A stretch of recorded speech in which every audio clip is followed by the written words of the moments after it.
It's Red Eye Radio. Gary McNamara and Eric Harley talk about everything from politics to social issues and news of the day. Whether you're up late or you're just starting your day, welcome to the show. From the Uniden America Studios, this is Red Eye Radio. All across America, we are Red Eye Radio. I'm Gary McNamara. Eric's still out with COVID. Again, he tested positive yesterday. I have not tested positive.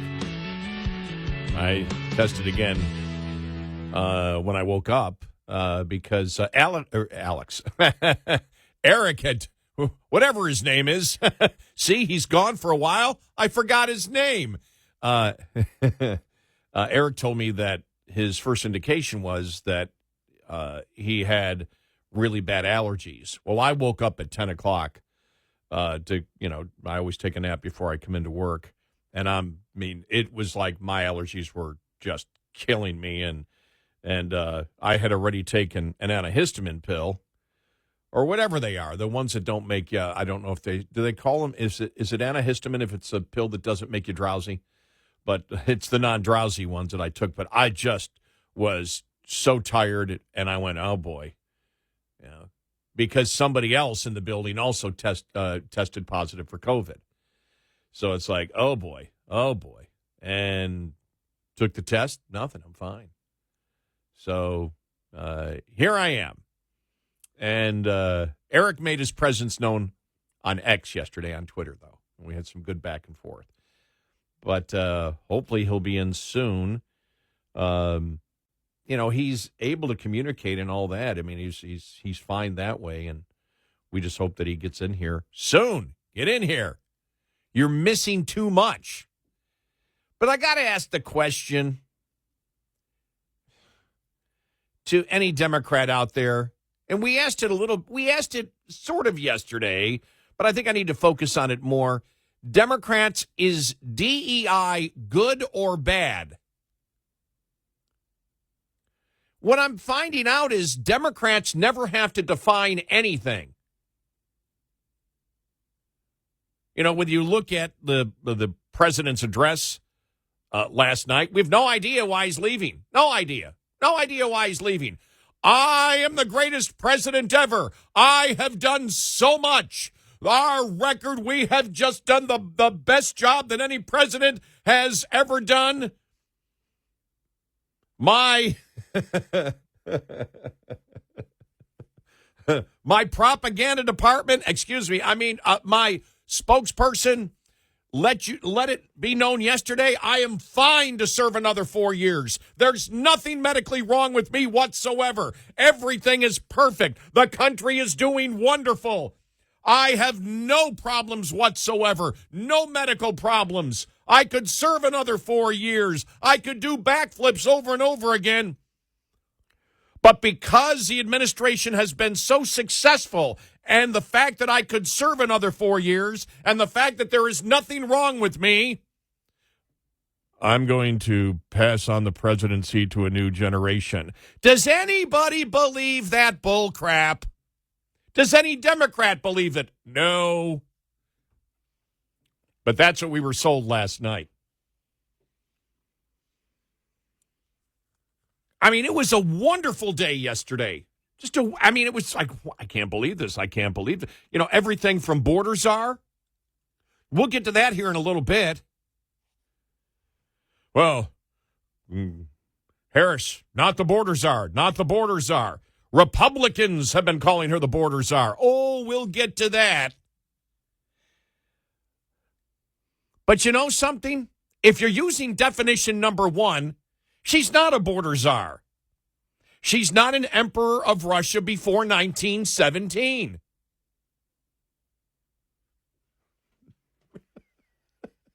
Well, that's definition number one. There's a second definition that we'll get to here in a little bit. But the one thing, I couldn't figure out where to start. So I said, okay, just go over everything just a little bit. No, that was really nice seeing the pro-terrorist yesterday out there and the Democrat support for it, Democrat support for pro-terrorism, and the Jew hatred that exists in the Democratic Party today. the anti-Semitism that exists, the Jewish hatred that exists. And this all goes right into the DEI. I was reading the Wall Street Journal and other conservative publications saying, well, they shouldn't accuse her of being a DEI hire because it will turn off some people. Well, will it? It might immediately, but will it long term? America understands what DEI is. Democrats say DEI is good. But if you call Kamala Harris a DEI hire, that's bad. Why is it bad? Biden made sure we all knew that she was a DEI hire. Here's a speech from Biden. To me, the values of diversity, equality, inclusion are literally, and that's not kidding, the core strengths of America. That's why I'm proud to have the most diverse administration in history. It taps into the full talents of our country. And starts at the top with the vice president. I don't know what to say. Do Democrats, do you know what DEI is? Diversity, equality, and inclusion. Can Democrats tell us what DEI is? What does it actually mean? Because what he's referring to is we selected these people because of the values of DEI. And at the top of the list was Kamala Harris. And my question is, and this is what I was thinking yesterday, I said, Democrats, do they define anything? Or is it just, okay, DEI, we're for it? Oh, wait a minute. Republicans are calling, our vice president a DEI hire. That's bad. Why? What does DEI mean? DEI means, well, I'm not going to define it because Democrats are the ones and liberals are the ones that came up with it. What does it mean? And Biden has made it clear she was a DEI hire. Why is it bad for Republicans to say it's a DEI hire? Now, here's the problem with this all for Republicans, as I see it. You're reacting. For the last 30 years, over 30 years, it's closer to 35 years. And we can go back to Justice Thomas. We can go back to the early conservative black talk show hosts. Because we always talk about here on the show, the modern identity politics movement that is roughly 35 years old and started with the narrative that if you're a black conservative, you're not truly black, that all blacks have to think alike. And if all blacks don't think alike, something is wrong. You can't have individuality. Individuality, we know this. Individuality is viewed as white supremacy. If you and you have to put it that way because you cannot allow in liberalism any black person to have a mind of their own. And the funny thing is, they don't even realize the racism of that. It goes right over their head. The problem is, and if you've been a long time listener to the show, you know we've said this, and I've been saying it for probably, if it's 35 years old, probably close to 35 years I've been saying this. And I don't know why, because right now it's clearer than ever before the racism that comes from the Democratic Party. And it's all based on identity politics. You saw it yesterday. The anti-Semitism, the Jew hatred. The racism is huge. And don't say it's not racism, it's anti-Semitism. Whoopi got her hand slapped for that one.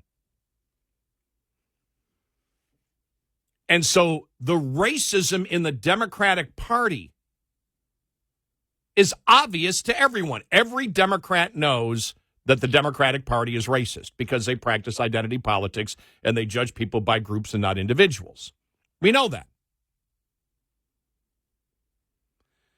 And the Republicans have never had a long-term marketing campaign to, as they've been labeled successfully but falsely by Democrats as being racist. The racism is absolutely as blunt as it can be every single day from the Democratic Party, and it's mainstreamed. It's not all this one congressperson over here. It's mainstream. Your presumptive nominee is an anti-Semite, is a Jew hater, is a racist. She buys into all of the identity politics, judging people by groups and not individuals. I have been daring Democrats for the last probably 35 years.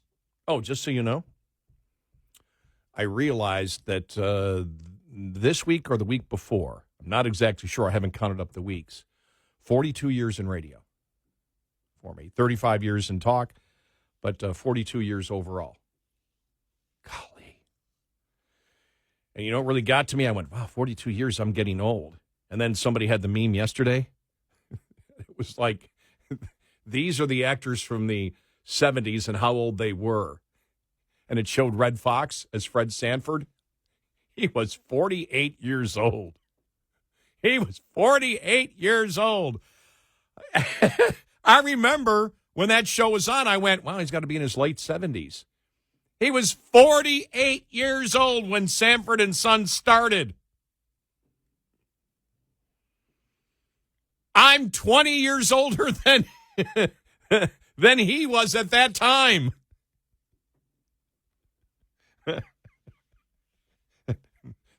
That's the funny thing, too. The immediate thought that comes to your mind, and oh, wow, okay, 42 years. Fred Sanford. It's not like, what a great sense of accomplishment. I've stayed in this business for 42 years. It's like, damn, am I old?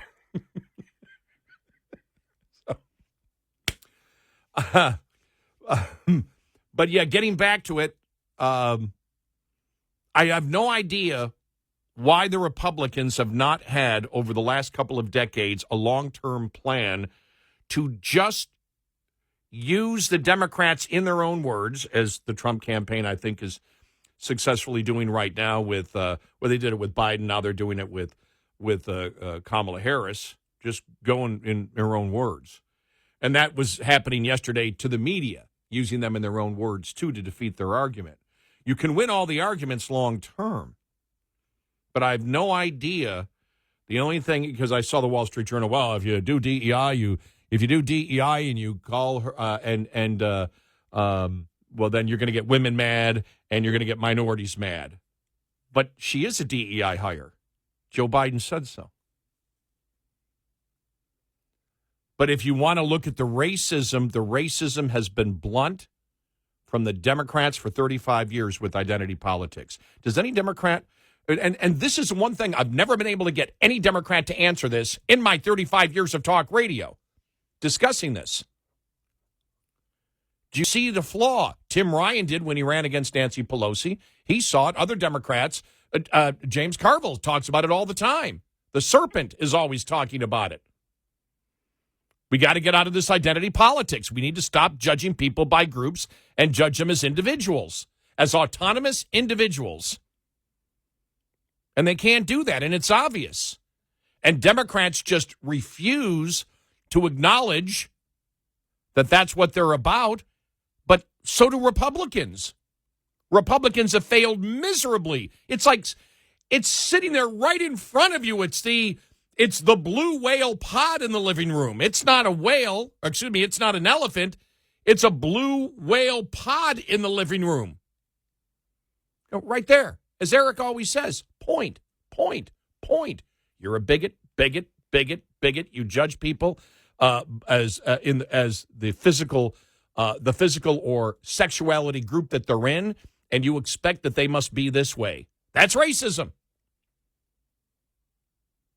And we all know that's what the Democratic Party is about. Republicans, you should don't react, have a long-term policy where you repeat it over and over again and it makes sense to people. and then you win. And I have no idea why they've been afraid to do that over all these years. We got a great show ahead. If you want to get in, love to hear from you. 866-90-RED-EYE. This report is brought to you by Shell Rotella. With advanced synthetic technology, is designed to help keep your rig running with more mileage and less maintenance. On a hot summer day, the last thing you want to feel is a blast of warm air when you turn on your air conditioning. A malfunctioning AC system will leave you uncomfortably shifting in your seat. Not to mention, it can affect the safety and performance of your entire vehicle and your productivity. Keep your AC system running smooth and your deliveries on schedule this summer with the following maintenance tip. Make sure the condenser on the front of your cab is clean and double check that your compressor belt is tight and in good condition. Coming up, more with Gary McNamara and Eric Harley. It's Red Eye Radio.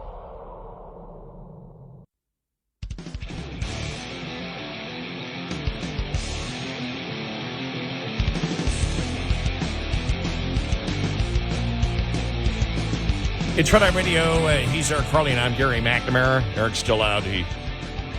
Bill's got COVID. So we'll slug along. We'll try to get through. You know, as we talk about the whole DEI controversy yesterday and say, you know, Democrats, can you define what DEI actually is? Not the words, but what does it mean in practice? And why were you so livid when Kamala Harris is called a DEI hire when it was made clear through Joe Biden in that statement that I just played for you that she was a DEI hire? And there's a bigger picture here, though. One of the problems is Republicans respond. They're reacting. Instead of setting a long-term policy to show that the racism of identity politics is mainstream in the Democratic Party.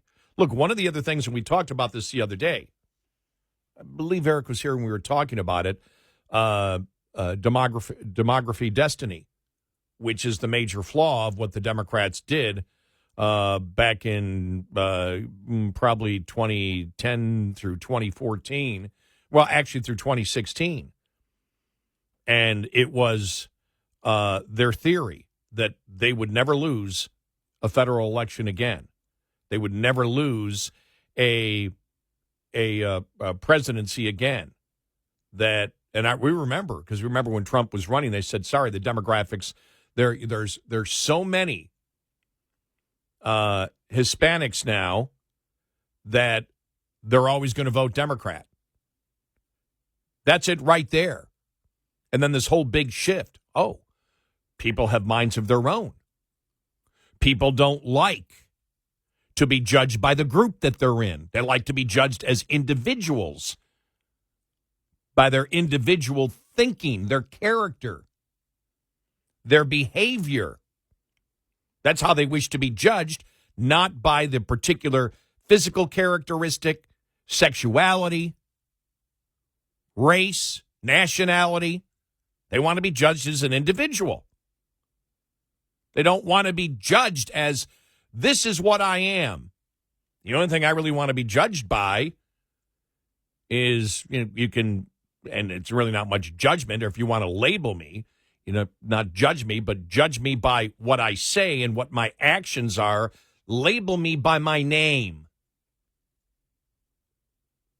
And that's it. But the Democrats can't do that. But the failure of the Republican Party over the last 30 years to call the Democrats out on their identity politics racism, which we still see today. The culmination is what we saw yesterday. Liberalism has become anti-Semitism and Jew hatred. And a significant portion of the Democratic Party backs it to the hilt. That's a problem, and Republicans need to pound on it long term.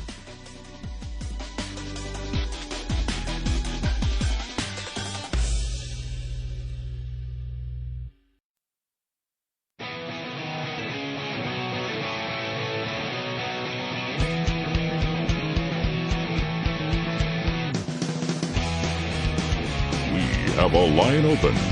1-866-90-RED-EYE. Red iRadio. And I'm Gary McNamara. Eric is still out. Good, I got his name right this time. See, I was forgetting about him. I'm getting old. Eric's still under the weather, and hopefully he will be back very, very, very soon. Continuing our whole discussion on the whole DEI, and we've got, look, I know I want to make sure that I hit everything that I want completely today, fully and completely, as the Canadian band Tragically Hip used to sing all the time. We want to be full and complete in everything that we talk about today. So the whole DEI thing, because I asked Democrats, what's the definition of DEI? Is it good or is it bad? Can you even define what it is?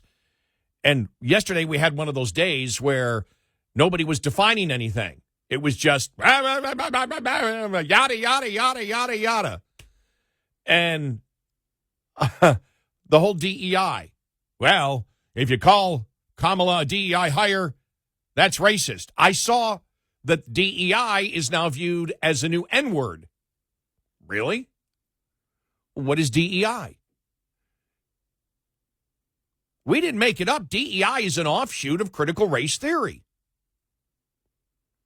The fact that since society and whites are culturally racist to the point that they can never get rid of their racism, that you have to advance people who aren't white to positions that they may or may not be qualified for, but if somebody is white, they have to sit back and not take that. That's the privilege. You have privilege, therefore you don't get it, which is just exactly what affirmative action is. Democrats and liberals set the definition of all of this. Conservatives didn't. Liberals set the definition of that. I didn't. I'm just observing. Okay, what's a definition mean? Okay, what's critical race theory? Okay, you're privileged. Probably most of you now, if you were at the corporation, now corporations are moving away from DEI. Why are corporations moving away from DEI? Because it's not about meritocracy. If it's about meritocracy, you don't need to say DEI. The top person gets it. DEI isn't necessary. The term affirmative action isn't necessary. And so what is it? The whole purpose of DEI is you get the advantage because you're not privileged. That's the definition that comes from critical race theory, which created the whole DEI narrative. And I didn't come up with the definition. That's the Democrats' definition of it. So Republicans acknowledge it, and they're bad.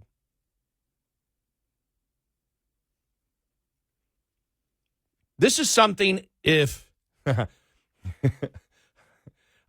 did get this a couple months ago, an email from somebody who listened to me at my first talk radio job and said, wow, you were just, it was like 35 years went by like that. I heard you on the radio and went, oh, wow. He's still going. No loss of enthusiasm. You haven't got bored yet, huh? No, I haven't got bored. But a lot of the talking points are still the same.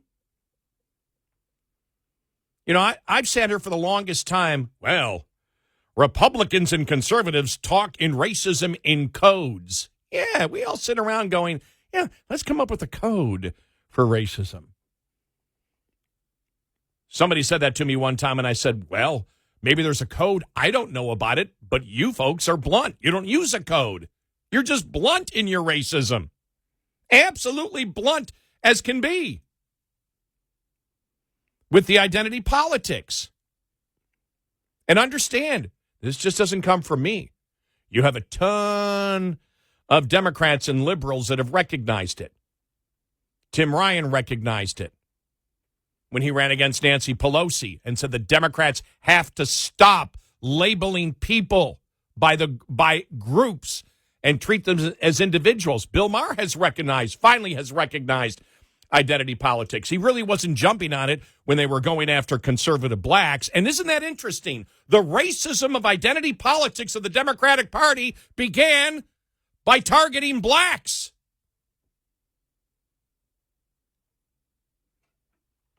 It's just, but the whole code word. Remember the code word? So for Obama, socialism is the new N-word. Remember that one? See, we don't live in the bubble of today. We remember the arguments they were making, back 15 years ago. Well, wait a minute. Socialism's a new N-word. Actually, socialism is an economic theory. It's a theory and a practice that has failed miserably, but it's the political and economic theory of social organization that advocates that the means of production, distribution, and exchange should be owned or regulated by the community, which is the government.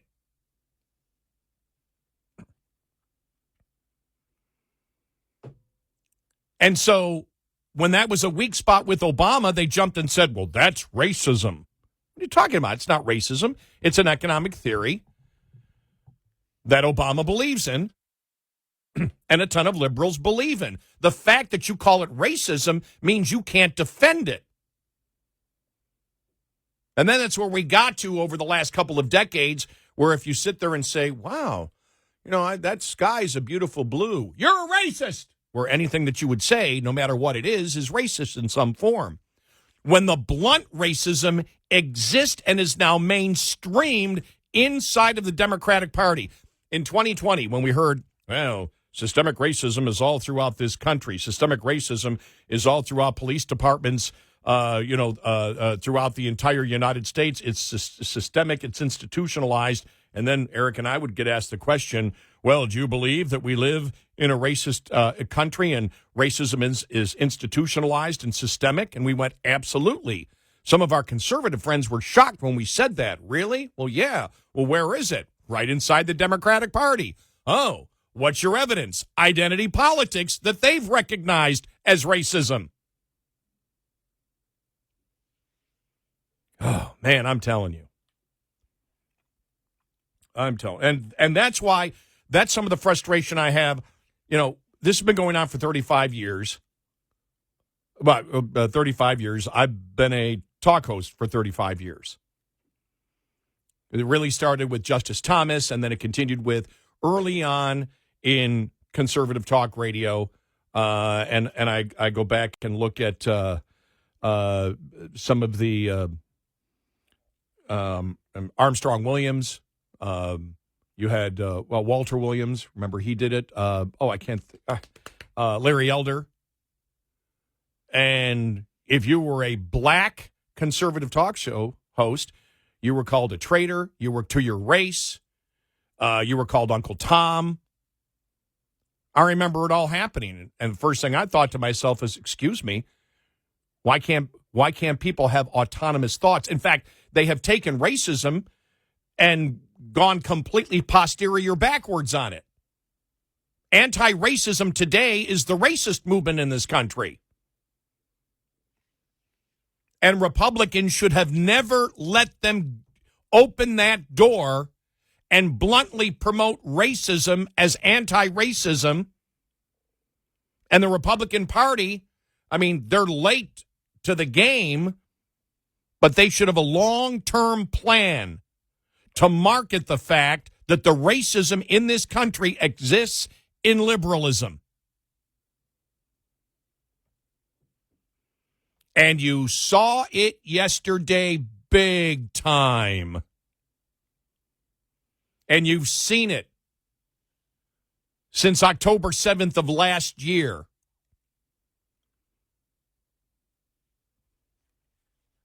The Democratic Party, the president, the presumptive nominee, all Jew-hating racists.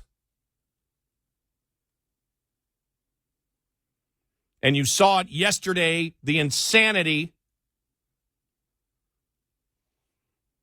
flags being burned, public property being defaced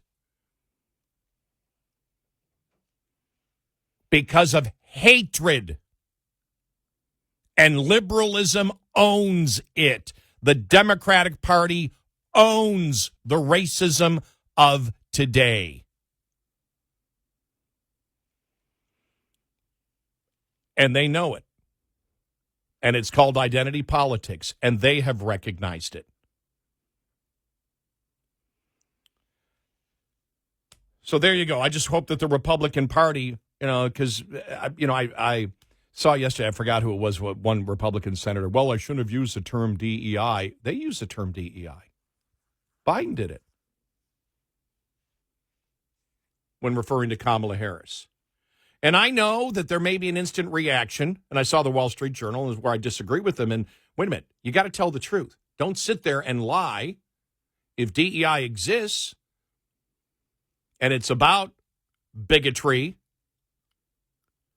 and if it's about a false concept of some bureaucrat attempting to figure out who has privilege and who doesn't, and you base it on race, and you try to make the point that you justify it by saying all whites are culturally racist, which goes to critical race theory, and therefore all other people, irrespective of their qualifications, if they're not part of that race, should benefit over those of a particular race or skin color that you perceived as privileged as a group. Well, that's exactly what DEI is. So if Democrats aren't going to, well, they have defined it. The politicians just won't talk about it. It's been defined, I'm going to say intellectually. It's not too intellectual, but. Oh, wow. All right, man. Now the next thing coming up here, czar.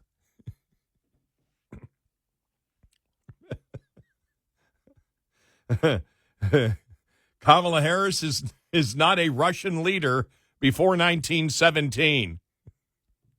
We have to define czar now. We'll get into that. We've got so much to talk about. Then the president talking last night, the FBI director testifying yesterday.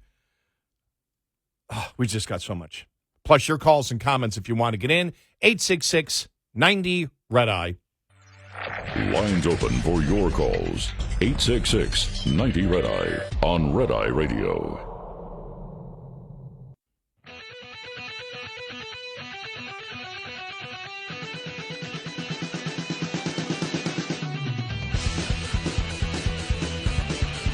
It's Red Eye Radio. I'm Gary McNamara. Eric's still has COVID. Hopefully soon. Hopefully he'll be back soon. All right, just one more thing I want to say with the whole DEI thing. I hate racism. Yeah, I'm a hater. I hate racism. Racism is it's the stupidest thing ever. Judging people by their race or the color of their skin, bigotry, all that. We're all conservatives. And what binds us together here, I was thinking about this yesterday, what binds us together here is not that we agree on every issue, but we basically agree on the Constitution of the United States. We believe in freedom. We believe in autonomy. We don't believe in judging people by groups. We don't judge people by the group that they're in. We may judge them by behavior if they happen to be in a group, but we don't judge them as a group that they're in for any type of physical nationality or, racial narrative. We do want to deal with people as individuals and autonomous. That's what we believe in. Now, we get into discussions back and forth about how the best way to promote those things are, but that's what binds us together. What binds us together are the values that we believe in, which for Americans is the Constitution of the United States. And the belief that individuals should be autonomous But I think that the Republicans have to understand the seriousness of what we have seen in this country and the brainwashing of racism as anti-racism, which comes directly from the Democratic Party. It has been institutionalized there.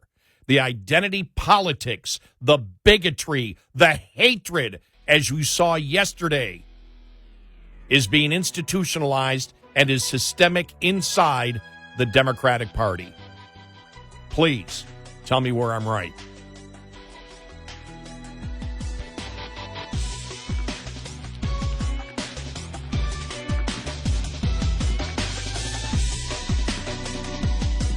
Top of the Hour News is brought to you by House Products. Visit houseproducts.com. This is Red Eye Radio on Westwood One.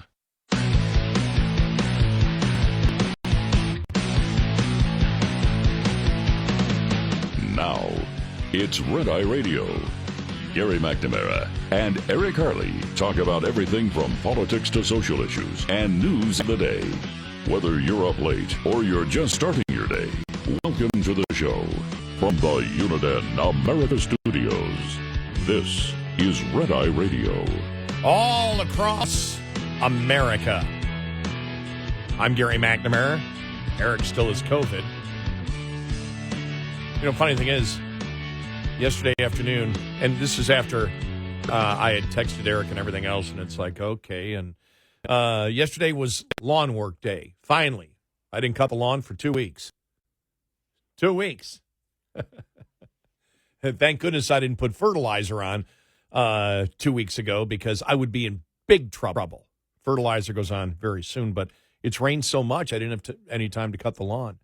But as I'm thinking to myself, okay, you got to plan the show. And planning the show when you're on alone is different than when you're, when Eric's on with me. It's a completely different ballgame.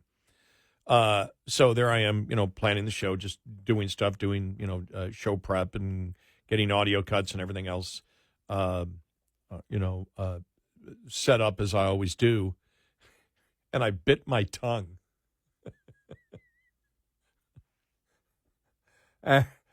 I went to bed, because I take a nap before I come in, thinking to myself, will I be able to do the show?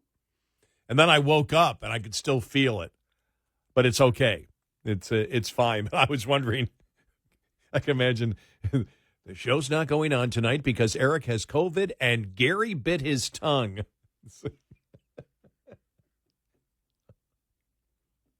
I don't know how I bit it. It's on top. It's like, you ever do the one on the side where you bite your tongue on the side and you really come down hard on it? It's like, ew. I did that one time, and a month later I went to the dentist and they went, you bite your tongue recently? Yeah. We can still see it. Wow, looked like you took a big chunk out of that one. But what we're doing today is we're going over all the points of what happened yesterday, but getting into specific details of it, tearing everything apart completely, because we have to do it because nobody wishes to define anything anymore. So it's up to Red Eye Radio to do it. We got to define everything. Yesterday was the whole border czar thing, and I'm sure you heard it. Kamala Harris was not the border czar. She's not the border czar. And a lot of people thinking to themselves, what does that even mean, a czar? Well, those people that said she wasn't a czar are technically correct for the first definition of a czar. Kamala Harris is not an emperor of Russia before 1917. Are we clear on that? Democrats, you're all right? See, we can find common ground. Do you agree? Democrats, I don't know. Maybe if I say it, you will disagree with it and say she was an emperor of Russia before 1917. That's the way it is these days. You say something, they'll take the opposite point of view and not even think what point of view they're taking. But I would assume we could all agree on that. Kamala Harris was not a border emperor of Russia before 1917. Now, the second definition from, by the way, this is the Oxford Dictionary. Number 2, a person who is appointed by the government to advise on and coordinate policy in a particular area. But it is an informal label. And it's been used really for the last 30 years, maybe, in this country. We've heard the word czar. Because I remember when it first came out, I think it was probably a drug czar. And we went, what's this czar thing? Why are we using the czar? But it was something that the media used, and the mainstream media used all the time, including for Kamala Harris. And we'll get to that audio coming up here in a little bit. But I was reading a bunch of different stuff and went to the Free Press yesterday. That's Barry Weiss. Barry Weiss, part of the Twitter files, as you know, when she created the Free Press. Former New York Times writer, liberal, actually said, I'm considering voting for Trump in an article a couple of months back. I think that she and people like Matt Taibbi and Michael Schellenberger, all Democrats, were scared to death when they saw what was going on at Twitter and how the government was involved in that. And as a traditional liberal, the way liberals used to be, an old school liberal, that would scare the daylights out of them. Now, conservatives, it would always scare the daylights out of us, but old school liberals would say, they were like, the government censoring or what they're doing with Twitter here and the FBI involvement and all that. I think they were blown away. They couldn't believe that happened. And so they've looked differently at the Democratic Party. And so this is from, her site, but it was Peter Savodnik who wrote this column, Harris as border czar. The press rewrites recent history to accommodate the current political environment. In March of 21, Axios published a story with the headline, Biden puts Harris in charge of border crisis. Politics reporter Steph W. Knight informed us that the vice president would be addressing the migrant surge at the U.S.-Mexico border and that Harris would lead efforts with Mexico and the Northern Triangle, Guatemala, Honduras, and El Salvador, to manage the flow of unaccompanied children and migrant families arriving at the border in numbers not seen in a surge since a surge in 2019. Lest anyone wonder whether this was a big job with a great deal of responsibility, a White House official told reporters, quote, President Biden said during the transition, whatever the most urgent need, he would turn to the vice president, and today he is turning to the vice president. That's a quote. Today, this was yesterday, the same reporter at the same outlet has the story headlined, Harris border confusion haunts her new campaign.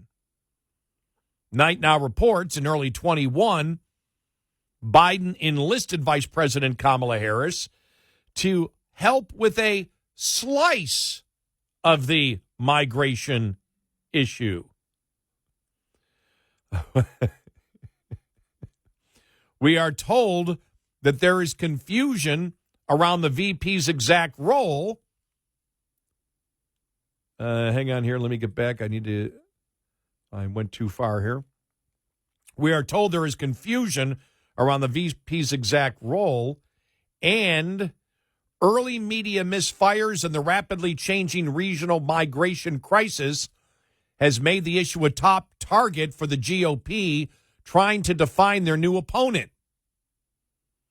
And it has become even more critical for Harris to find a clear border message fast. The story also quotes former Department of Homeland Security Secretary Jay Johnson saying she is not the border czar. Just to make sure readers understand that Axios in 2021 in no way intended to provide Republicans in 2024 with a talking point that might help Donald Trump.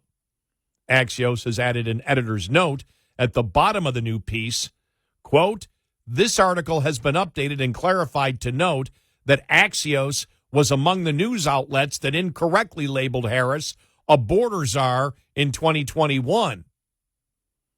When I asked Axios' executive director, Mike Allen, what had prompted Axios to publish the follow-up article in the first place, he texted me back, "I'm sure there'll be continuing conversation on this." He did not reply to a follow-up question about today's article, an editor's note. There was something just more than a teensy bit Bolshevik about all of this, this piece of information that was once considered a fact. In fact, as in a week ago it was considered a fact, has in the past 48 hours deemed politically unhelpful, so we're just going to make it disappear. Axios, a credible publication of which I am a dedicated reader, is admitting to an error that it never made. In other words, Axios is sacrificing its hard-earned credibility in the service of the presumptive Democratic presidential nominee. Nor was Axios alone in correcting the record when it came to Harris. Time weighed in with Kamala Harris was never Biden's border czar, as did USA Today. Harris's border work was on root causes of migration. She wasn't in charge. And CBS, the facts about Kamala Harris's role on immigration in the Biden administration. And the New York Times, why Republicans keep calling Kamala Harris the border czar. And on and on. Now, it should be noted that all of this is a little bit ridiculous since no one in the United States government is technically a czar of anything. How does one fact check that which is only an informal title? Nevertheless, it was an informal title widely used. New York Times in 21. Ms. Harris will soon be taking over work from a departing official with years of experience. Last week, Roberta Jacobson, the former ambassador to Mexico, chosen as Mr. Biden's border czar, said that she would retire from government. She said she was happy to see Ms. Harris assume the work of stemming migration from Central America. And here's the Washington Post describing the vice president as taking on the lead role on the overall border and regional issue.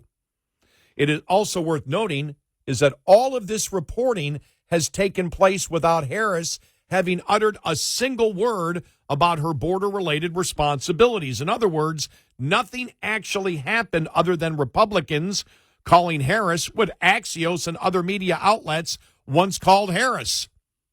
That is, as always, not about providing readers with much-needed news or analysis, but just making sure, in the case that anyone is worried, that journalists are still doing their all for Team Blue. This shows you that Axios believes that they are political activists, not journalists.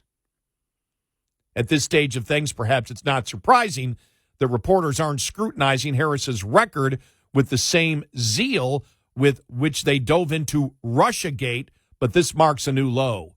We told you she was this thing that we're now telling you she never was. What's the word for that again? Oh, right, gaslighting. Missing from the entirely manufactured confusion is a critical fact that the United States southern border has been a mess for most of Joe Biden's presidency.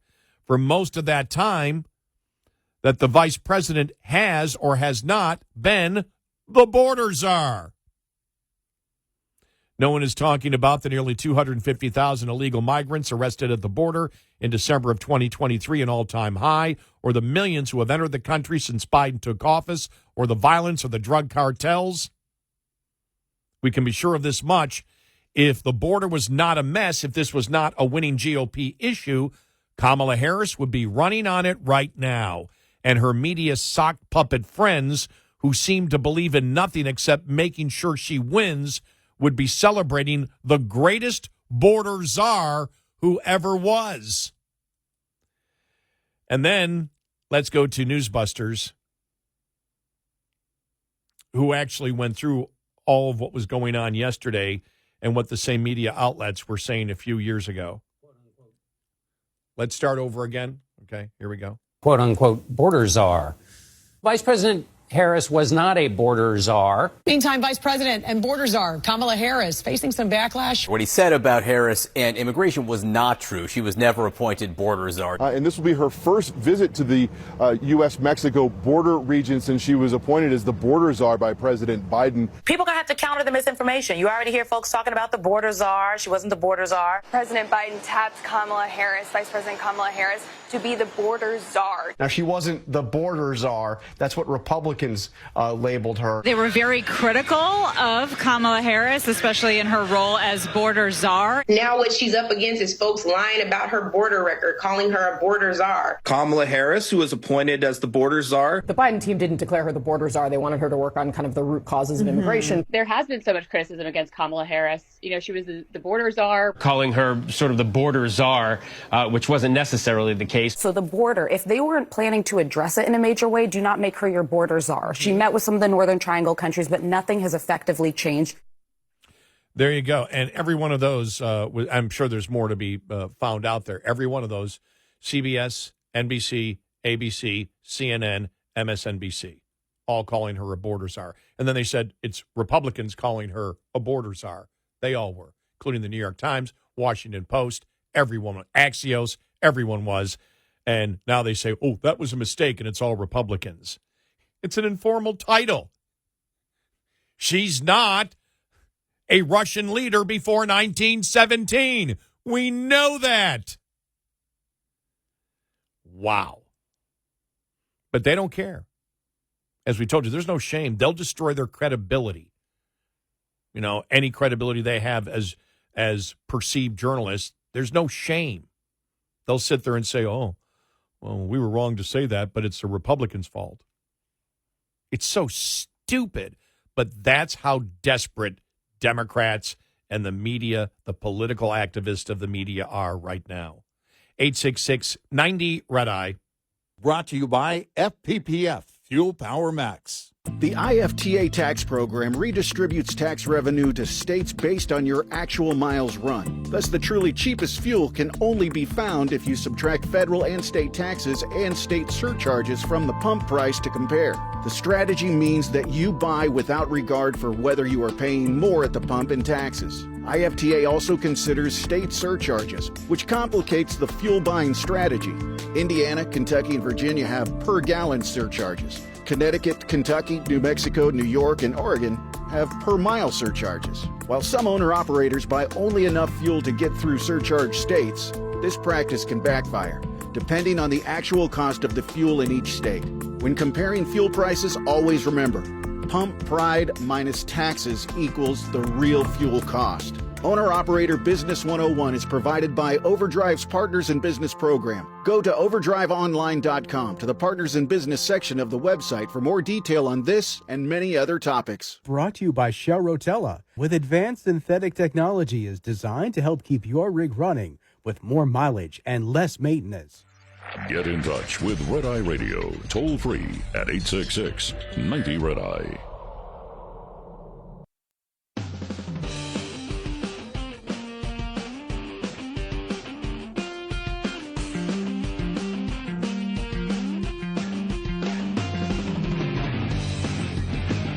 It's Red Eye Radio. I'm Gary McNamara. Eric's still out with COVID. Coming up, we'll have analysis on the president's speech. The reason that he's resigning, the reason he's not running again is because he did such great things and he's not sick at all.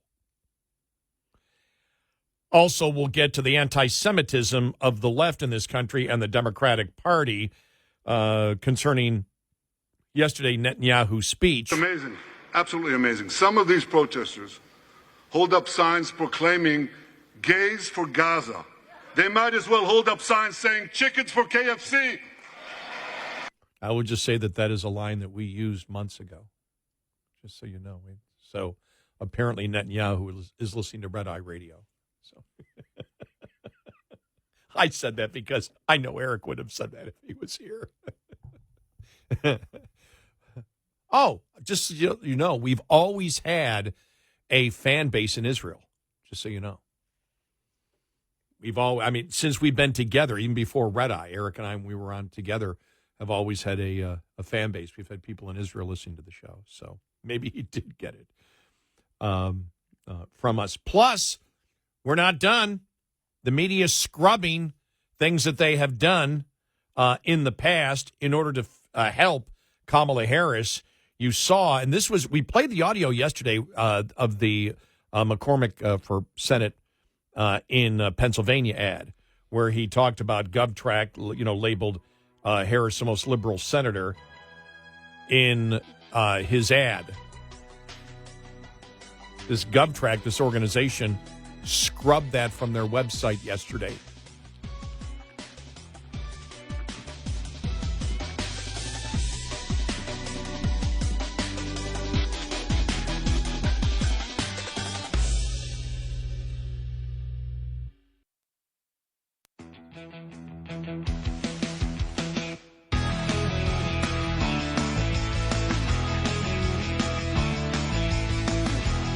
You're listening to Red Eye Radio from the Uniden America Studios.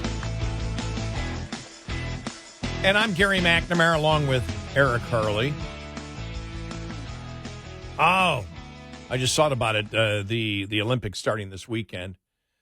By the way, Eric's still out, just so you know. We know people are constantly tuning in, and we just want to let you know that Eric seems to be getting, he thinks he's getting better. But he still tested positive yesterday for COVID and still had a fever that wasn't as bad as it was the day before. So hopefully we'll see him soon. And we're all just going, okay, because another person who works here, but I don't think they're in the building a lot. The other person who got it, I don't think,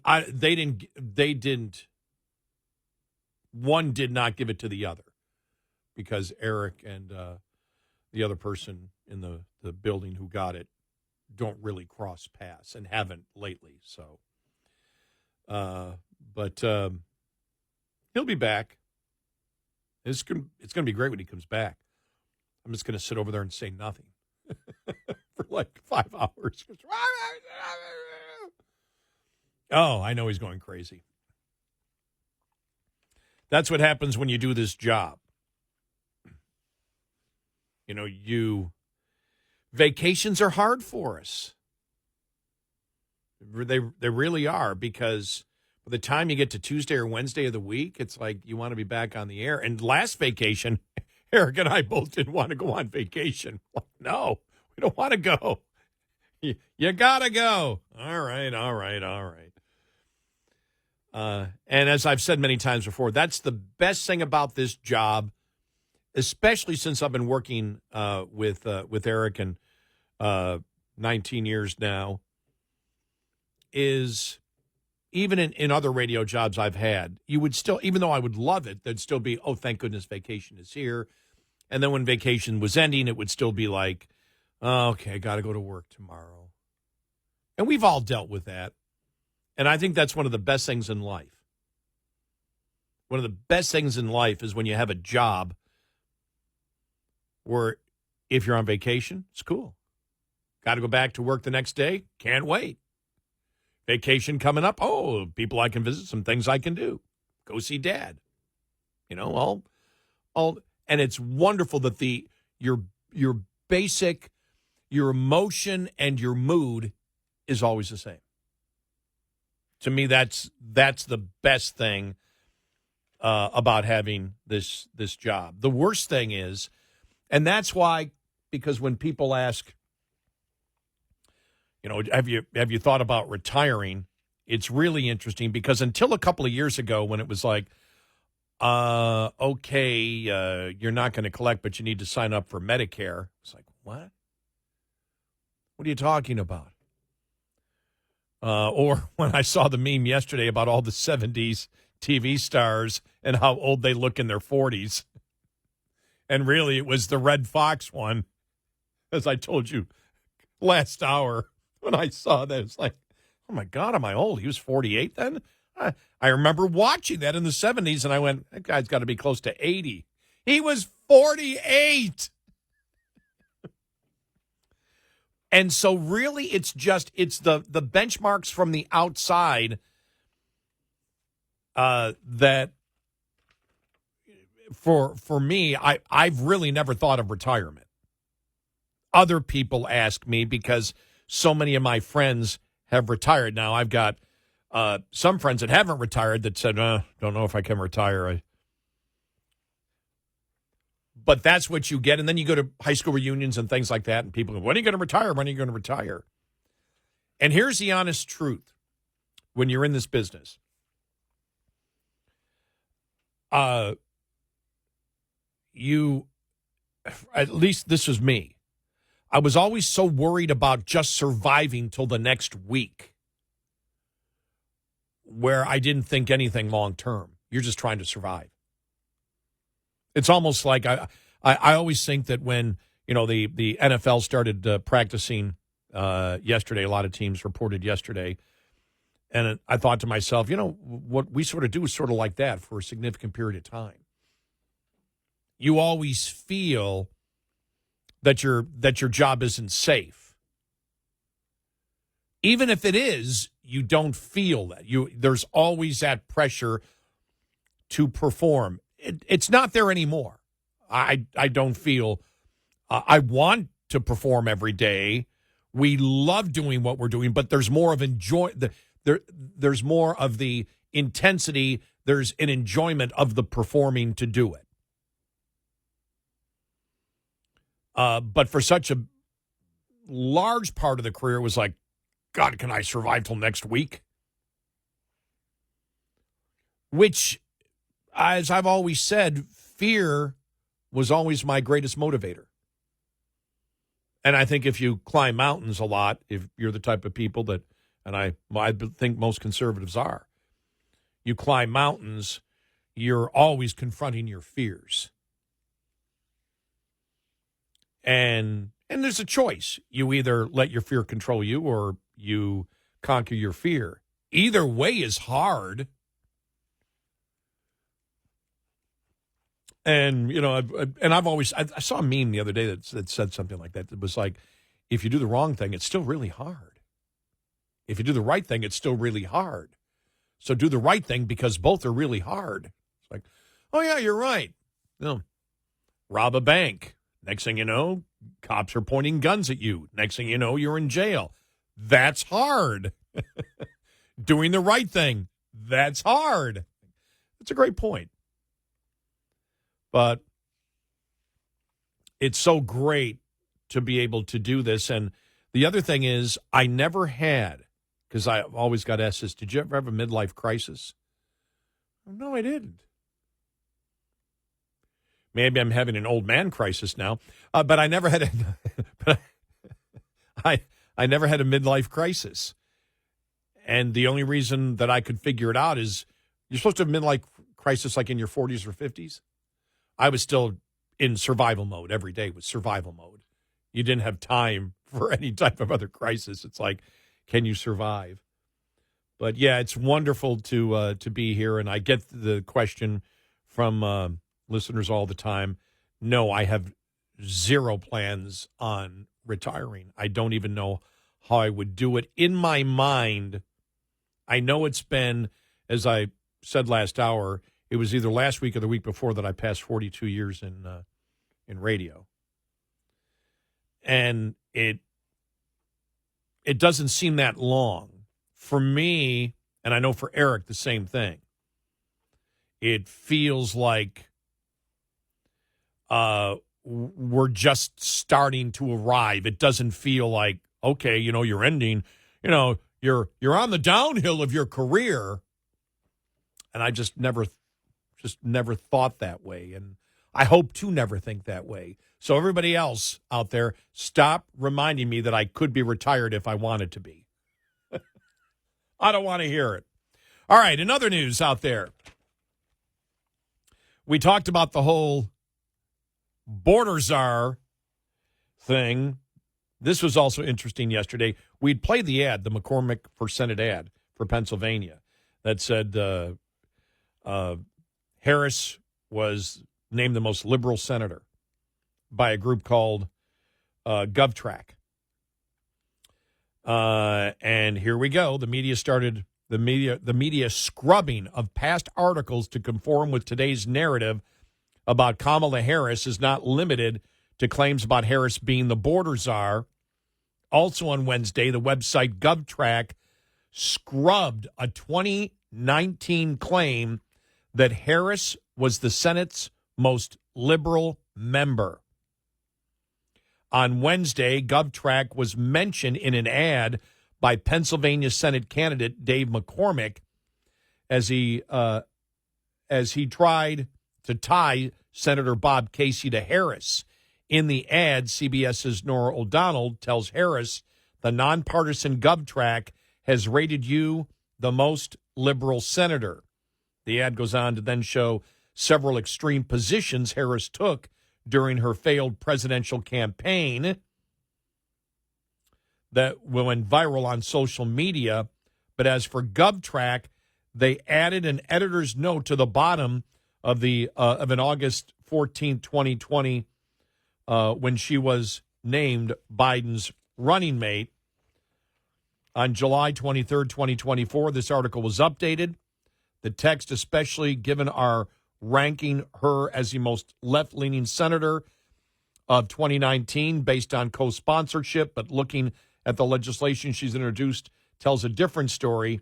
Judge for yourself was removed once the 2019-2020 session of Congress was complete. The statistics for the entire session and for Harris's entire tenure in the Senate showed a different story. So, very interesting. Is that where the other group said that she was second to Sanders? Because I saw that one, too, that she was second. But it's the entire thing, the urgency to ensure that the narrative that Harris is a moderate is out there. I don't believe it's going to work. The one thing, and I haven't heard from it from our audience, but I've seen it on social media, which is, okay, you can't beat the media. Yes, you can. Social media. The networks do not have the power that they have. That's why when the president, and KJP were out there yesterday saying nothing's wrong with him. He's not sick at all. He could easily serve another 4 years. But it's been such a successful campaign, such a successful presidency that he wants to hand it to a new generation. We know that's a load of horse manure. Everyone knows the gaslighting going on there. Yesterday was Gaslight Wednesday. Democrat Gaslight Wednesday. And the public knew, even the majority of Democrats know, that his cognitive abilities are down. They keep lying, they keep gaslighting, but Democrats know it. How do they know it? The mainstream media isn't really telling you and hasn't been telling you. How do you know it? Social media. People get their news from the internet. And the same thing's going to happen now. People are going to find out what she's about. If they choose to vote for her, they're not going to be ignorant. They're going to know, and they're going to choose, like most Democrats are. Democrats want high inflation. Democrats want what's going on at the border. You don't hear them screaming about it. Democrats agree, even if they're silent, on the anti-Semitism and Jew hatred of members of their own party. Otherwise, they'd be upset about it. They're not upset. Conservatives are always upset. You'll see it in the media. Conservatives will attack Trump. Republicans are always fighting with each other. We may have common values, conservatives, but we argue about how to get there all the time. Democrats don't. And if you don't, in my opinion, it means you agree with those policies. 866-90-RED-EYE. We'll be right back with more Red Eye Radio with Eric Harley and Gary McNamara.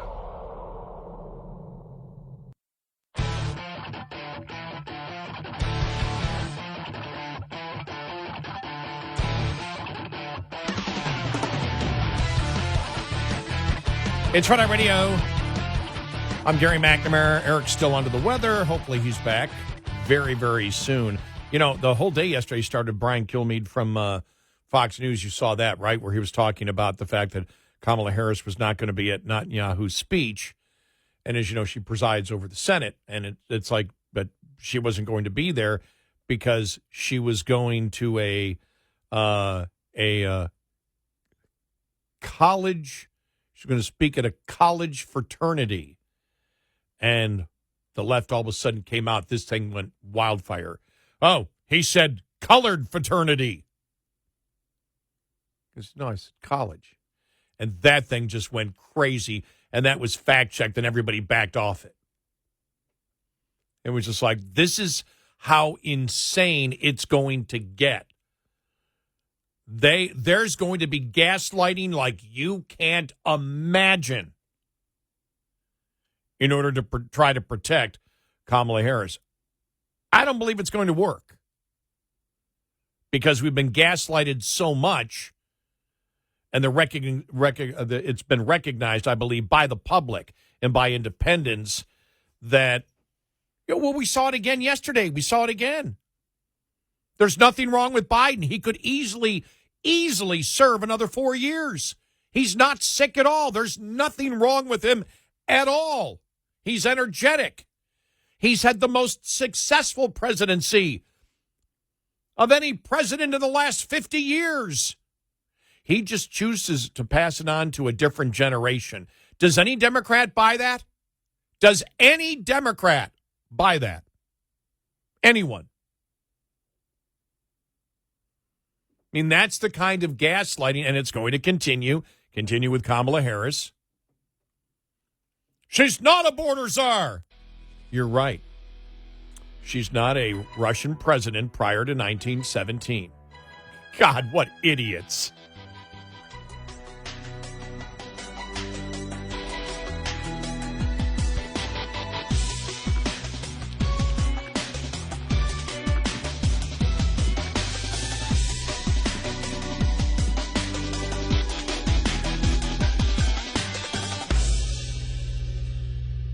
This is Red Eye Radio on Westwood One.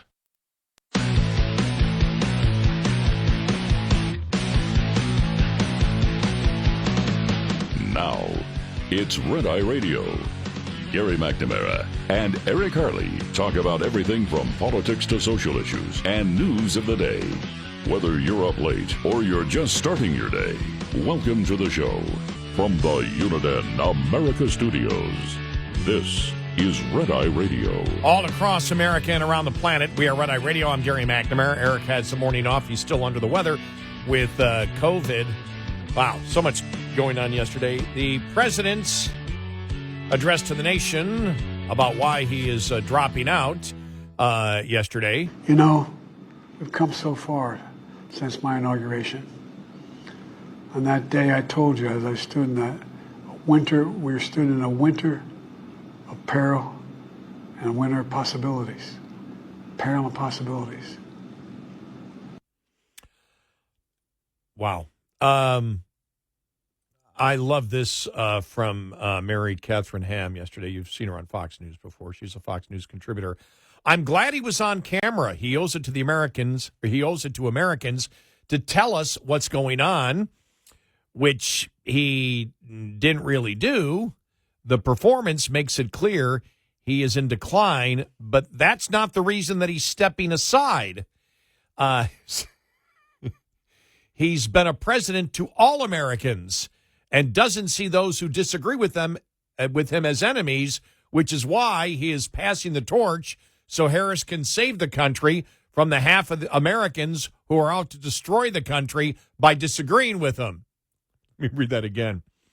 He's been president to all Americans and doesn't see those who disagree with him as enemies, which is why he is passing the torch so Harris can save the country from the half of Americans who are out to destroy the country by disagreeing with him.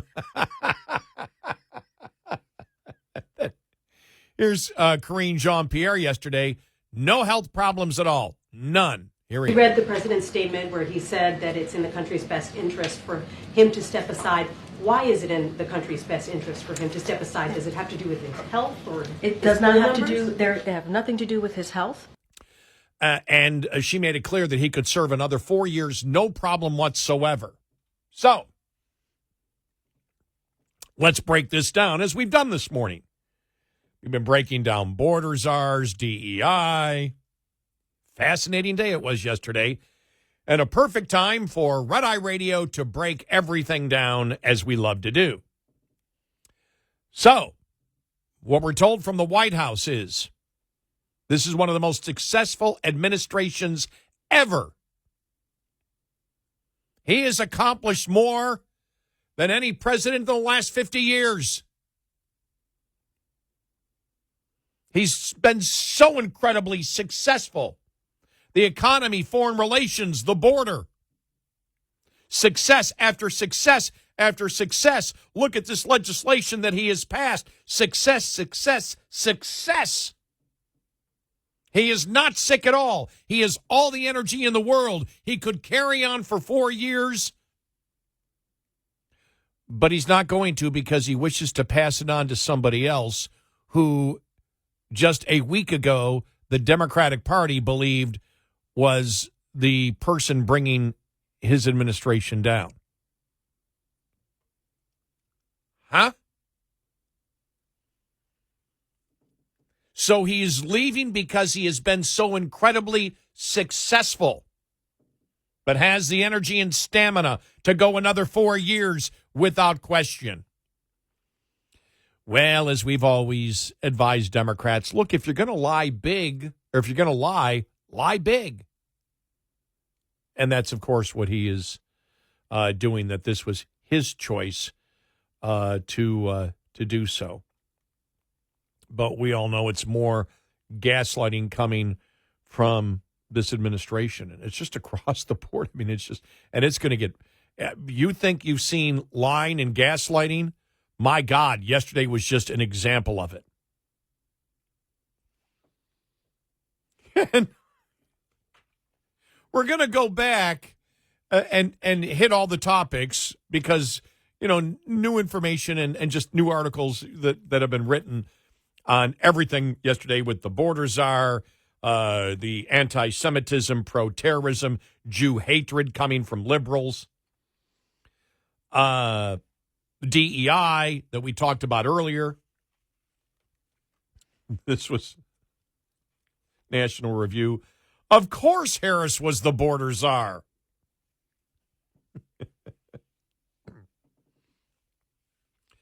As National Review's Matthew Wilson noted, Axios has hilariously been trying to do cleanup on its repeated labeling of Harris as the border czar. The BBC described her that way as well, joining Axios in retailing the Harris for President talking points are Time, USA Today, CBS News, and more. Czars in the non-Romanov sense have been around in some sense for a century or more. But the idea of a czar in charge of a specific policy issue really took off during the FDR administration. I wasn't around, so I didn't know that. That's why I went back to drug czar, which was Bill Bennett. But it took off during the FDR administration during World War II with the transportation czar, a shipping czar, and even a synthetic rubber czar. More recently, Bill Bennett, one-time contributor to National Review, was named the first drug czar by President George Herbert Walker Bush. Obama had more czars than Moscow, including a climate czar, a green jobs czar, and a car czar. Here's some of what President Biden said a couple of months into his term when naming Harris border czar. I asked her, the VP, today, because she's the most qualified person to do it, to lead our efforts with Mexico and the Northern Triangle and the countries that help are going to need help in stemming the movement of so many folks, stemming the migration to our southern border. And later on. And so this increase has been consequential, but the vice president has agreed to lead our diplomatic effort and work with those nations to accept the returnees and enhance migration enforcement at their borders. And finally, So it's not her full responsibility and job, but she's leading the effort because I think the best thing to do is to put someone who, when he or she speaks, they don't have to wonder about where the president is. When she speaks for me. In other words, she was the border czar. In fact, Harris was a replacement for Biden's previous border czar, who formally stepped down from the post a few weeks after the president's announcement of Harris's new responsibility. Now, you don't get a business card that says Kamala Harris, border czar. The label is journalistic shorthand.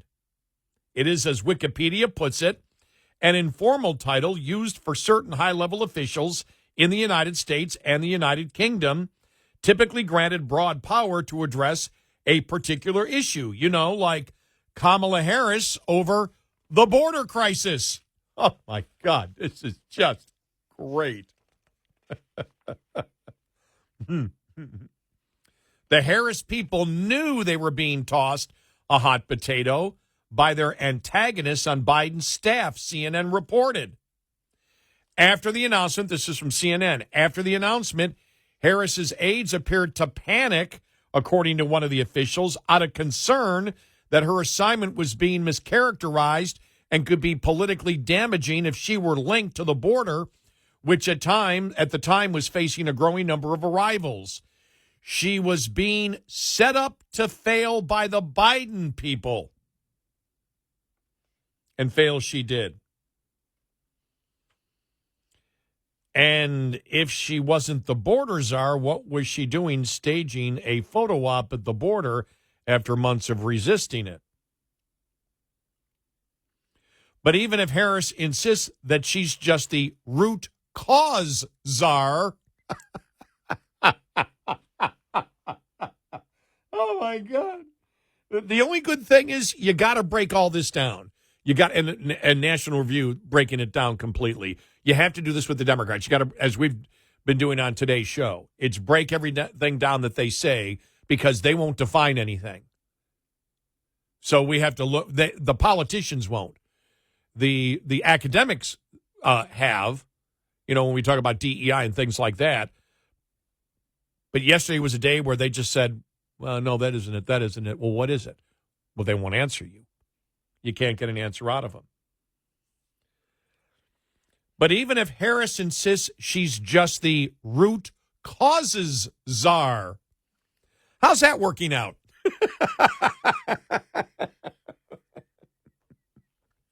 Since she assumed that role, there have been about 8 million illegal alien apprehensions at the southern border. It's clear the whole root causes narrative was just a PR ploy to justify non-enforcement of immigration laws.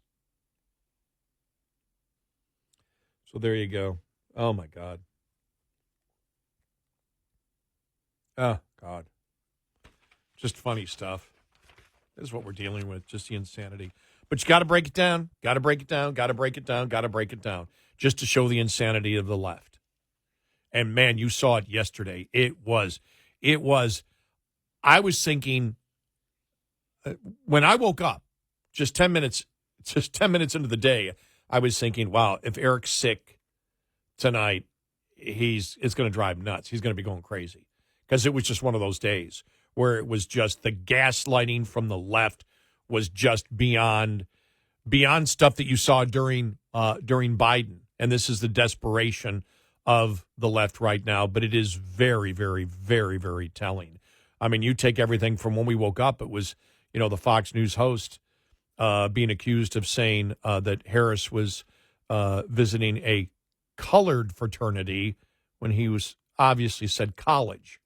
And that was all over social media. And then, well, maybe he didn't say it, but we weren't sure, so we said he said it. And then they all had to back off on that.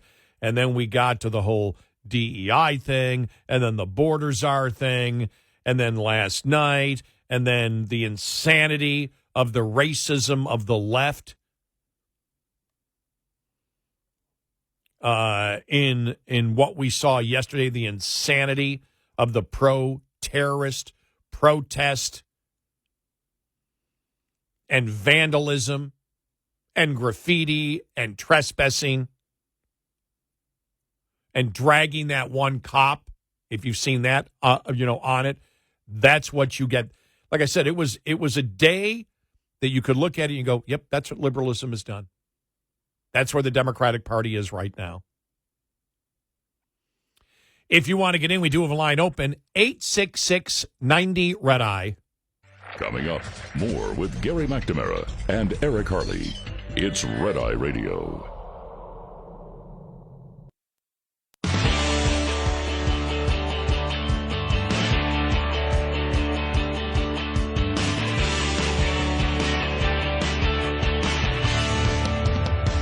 It's Red Eye Radio. I'm Gary McNamara. He's Eric Harley. He's still out sick. I'm here with you. Let's go to Darren in Pittsburgh. Darren, welcome. You're on Red Eye Radio. Hi.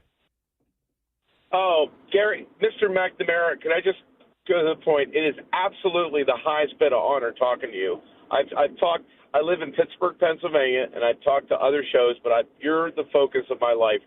My question for you, and I listen to you every night. I have your app on the phone, and I'm doing a job right now. I'm up in the middle of the night.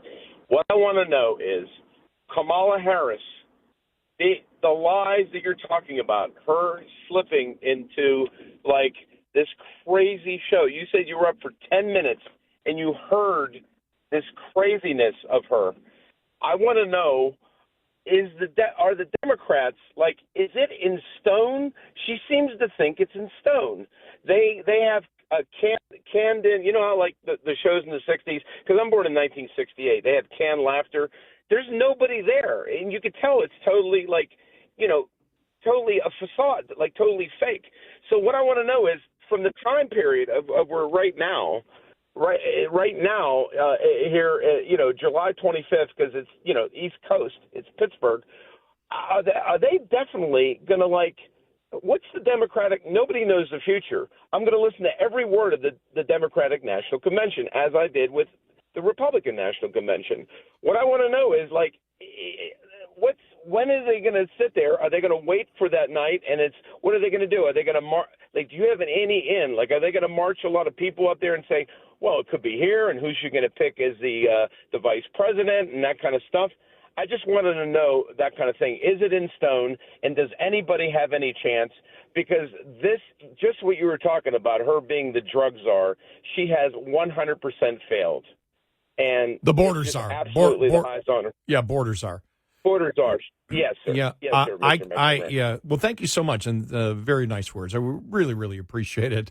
Probably too nice, but thank you. As to what's going to happen, I don't know. I still believe, or right now, they decided yesterday that it will be next Thursday. So it's a week from today where they're going to start choosing. So I don't think there's any time to get anybody else in. New York Post had the story that Obama, and I'll have the story for you coming up following the bottom of the hour, that Obama is just furious with this. He doesn't think she can win. And the reason they're doing all this gaslighting, because I believe that was the original question you had that you didn't ask, but that's what you told Alan, and I want to make sure that I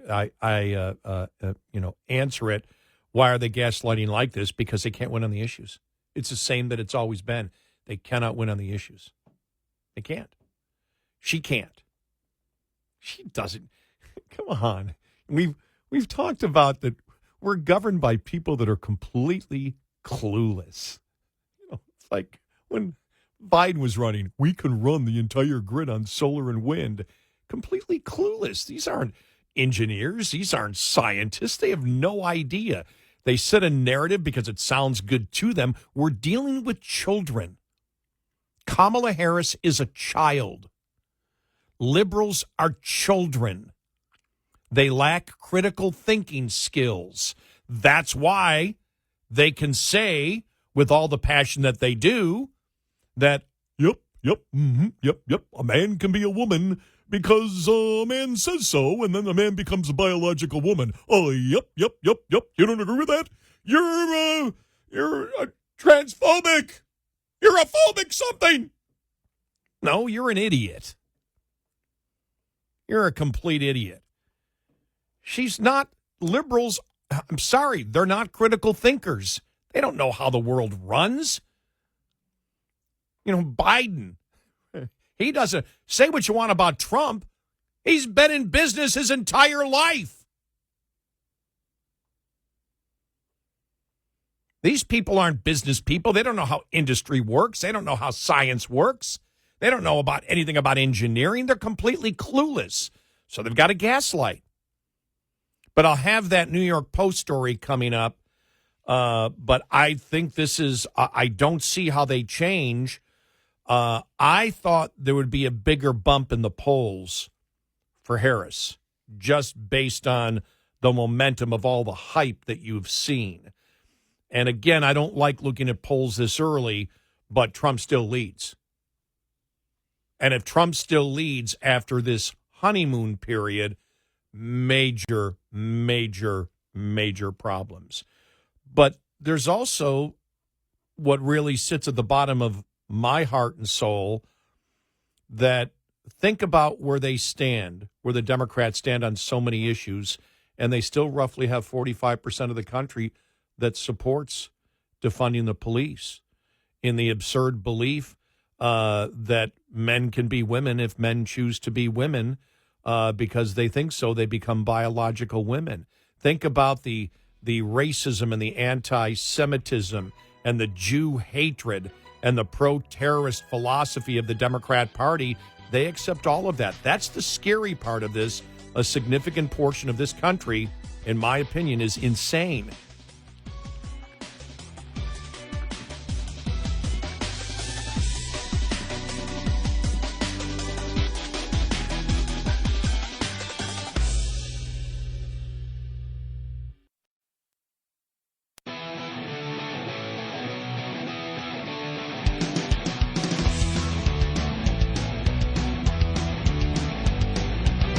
On our website, RedEyeRadioShow.com. Show info with stations, podcasts, and more. Red Eye Radio.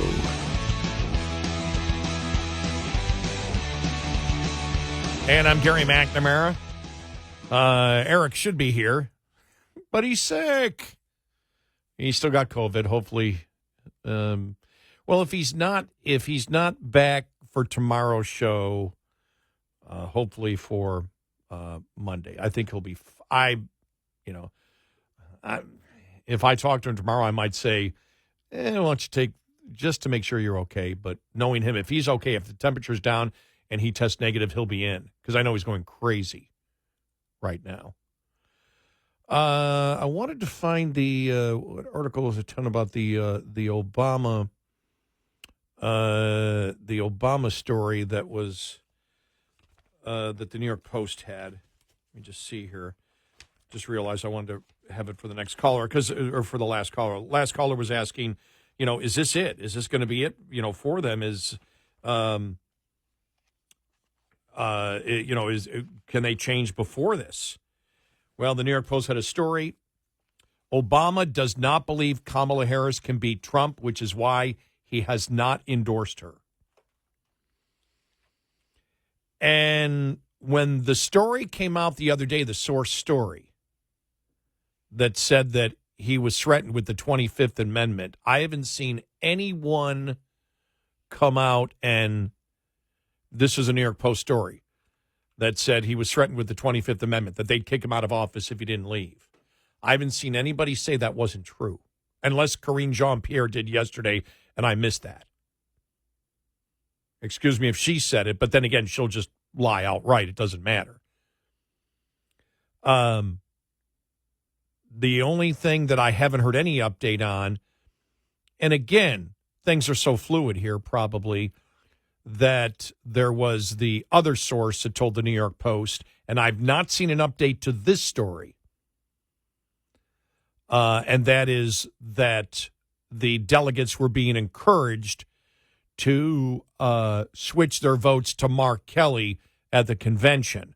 But since yesterday, the Democrat National Committee decided to have the virtual roll call a week from today, Well, that's done. I don't see anything happening in the next week that's going to change that. But their story yesterday, former President Barack Obama has not endorsed Kamala Harris's presidential bid because he does not think she can beat Donald Trump, according to a source close to the Biden family, following Biden's shock resignation from the race on Sunday and his immediate endorsement of the vice president. Most of the Democrat elite have been quick to rally behind Harris, but Obama is a notable exception. Obama is very upset because he knows she can't win the race, the Biden family source told the Post. Obama knows she's just incompetent. The border czar who never visited the border, saying that all migrants should have health insurance. She cannot navigate the landmines that are ahead of her. When you are running for president, there are things you can and cannot say. Wow. The turning point for Biden came after the disastrous performance against Trump in a televised debate in Atlanta last month, which the Post first revealed was part of well, this is the other thing, too. They had this in the story, too, a couple days ago, which was part an elaborate setup to remove him from the race. Now, nobody's explained to me how that was, though, because his aides are the ones that set that up, and Biden agreed to it. So how could he be set up by the elite if he and his aides chose that time? That has not been explained by the New York Post story. But the source doesn't have the source doesn't have high hopes for a TV debate between Trump and Harris when Biden was still in the race. A second debate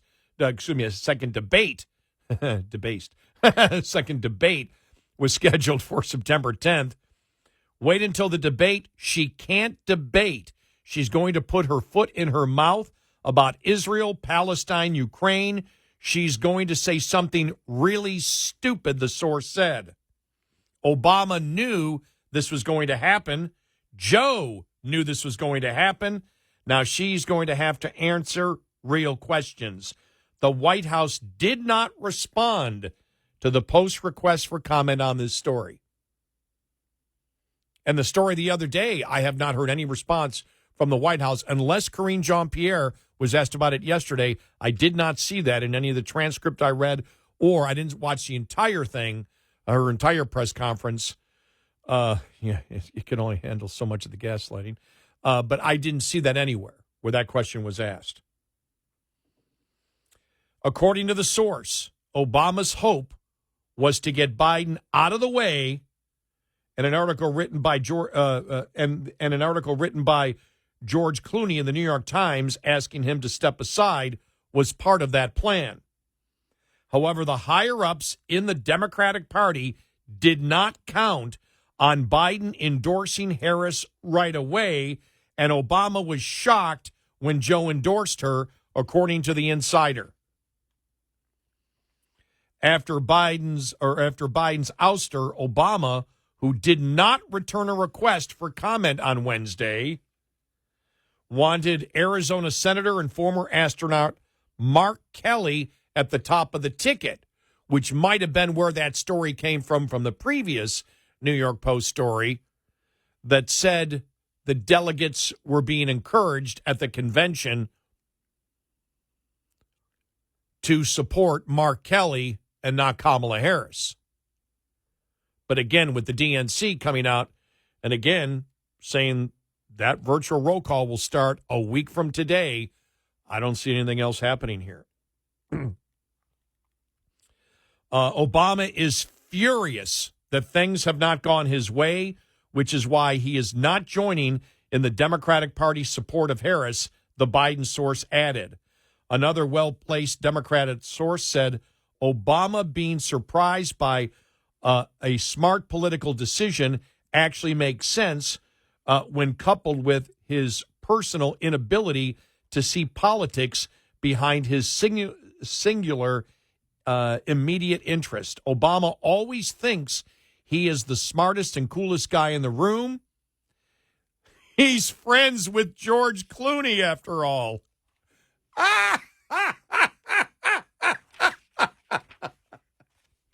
You know, I've always talked about George Clooney. I remember when he was being on, what was the PBS show? Charlie Rose. I remember him being on there.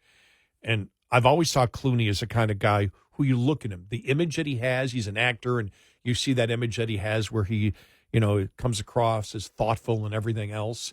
He has that, he gives that impression that he knows what he's talking about, but if you listen to the substance of it, Clooney all the time is completely clueless. He just looks like he knows what the hell he's talking about, but he really doesn't. That's why I found that funny, because people say, well, he's just so smart. So I love that line. Oh, my God, that is funny. Wow. Rod Blagojevich, the disgraced former governor of Illinois who denounced Obama as a threat to democracy in a Wall Street Journal op-ed piece on Tuesday, told the Post he believes Obama was instrumental to get Biden out of the race.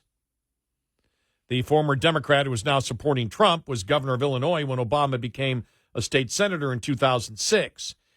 Biden's departure from the race could not have happened without him, Obama.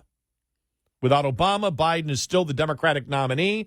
Obama was a conductor leading the orchestra that convinced Biden to step aside. This is all fascinating. And the fact is, the thing I find fascinating is nobody's denying this. Nobody's really responding to it. Obama persuading Biden not to run for the presidency in 2016 in order to allow Hillary Clinton a shot at the White House has also since been a sticking point between them, according to reports. I like what Eric said, though. Eric said, no. Okay, you're forcing me out. Good. I'll put in the person that can't win, and then when I'm done, and then when it's all done and over, I'll say, see, you should have kept me. So my legacy will be kept because you made this big switch, and we lost. One wonders what will happen to the Democratic Party if that happens. Who will the leadership be? So there you go. Fascinating story. Just for our last caller, you asked, what do you think might happen? I just don't see. I originally thought earlier this week, I said if the DNC comes out and says, okay, the virtual roll call is not going to happen, Harris is being endorsed, but we want to see if anybody else has an interest. But once Manchin pulled out, and then when 24 hours went by and nobody else jumped in at all, you didn't hear any. I said, nope, probably it. And then I think the final nail in the Democrats' coffin is the fact that yesterday they said, okay, no, we're going to start the voting, the virtual roll call a week from now. So she's in. And then the interesting thing is it's like now looking for a vice president. They're like, well, it can't be Josh Shapiro. He's Jewish. Oh, my God. That's a negative. You can't be a Jew and run as a vice president in the United States. That would be a negative. You would lose the left. And when they talk about whether it be Bashir from Kentucky or even Mark Kelly, they're viewed as moderates, and the left does not want a moderate. And yesterday, another thing I woke up to yesterday, it was like, it's going to be Buttigieg. No, it's going to be Shapiro. None of those ended up being true. But when I saw Buttigieg, I went, you got to be kidding me. Because I saw that one. The source says it's going to be Buttigieg. Like, really? Well, here's the thing. If you're running for president, if you're Kamala Harris, you want somebody, you don't want the vice president to be perceived as being smarter than you. So you pick somebody who's a lot dumber than you, even though you're pretty dumb yourself. 866-90 Red Eye. Lines open for your calls. 866-90-RED-EYE on Red Eye Radio.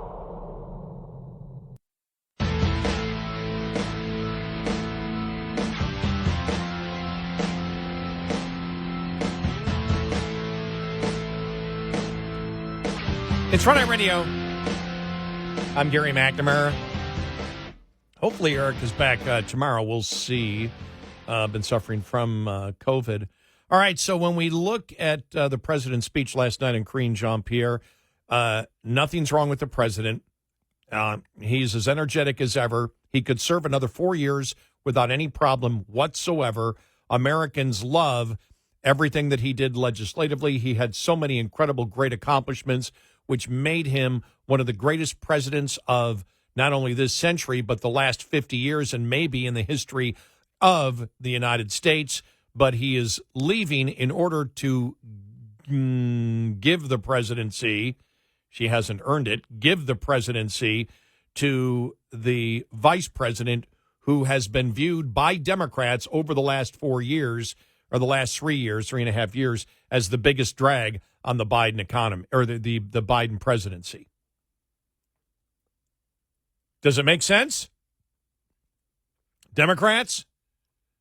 So we're being told that we should believe that the president, who has no cognitive problems, no health problems, is as energetic as could be, could serve another 4 years, no problem whatsoever, whose accomplishments are some of the best in a half century to a century of American politics, is stepping aside just to give it to somebody else.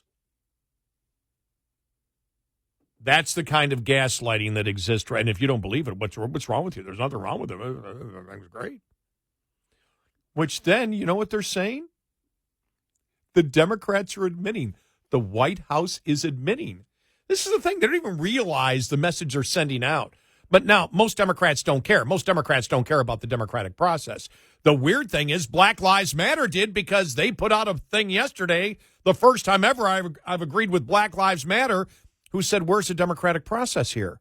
Well, now the White House is saying the president is healthy. He's fine. He could serve another 4 years. 14 million voters voted for him in the primary. And he's just going, we're going to give it to her. Saying to hell with the voters, to hell with democracy.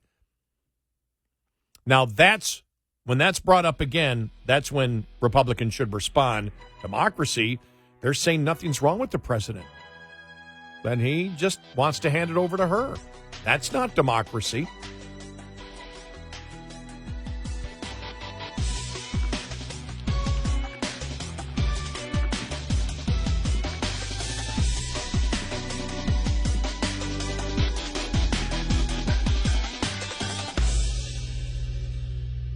This is Red Eye Radio on Westwood One.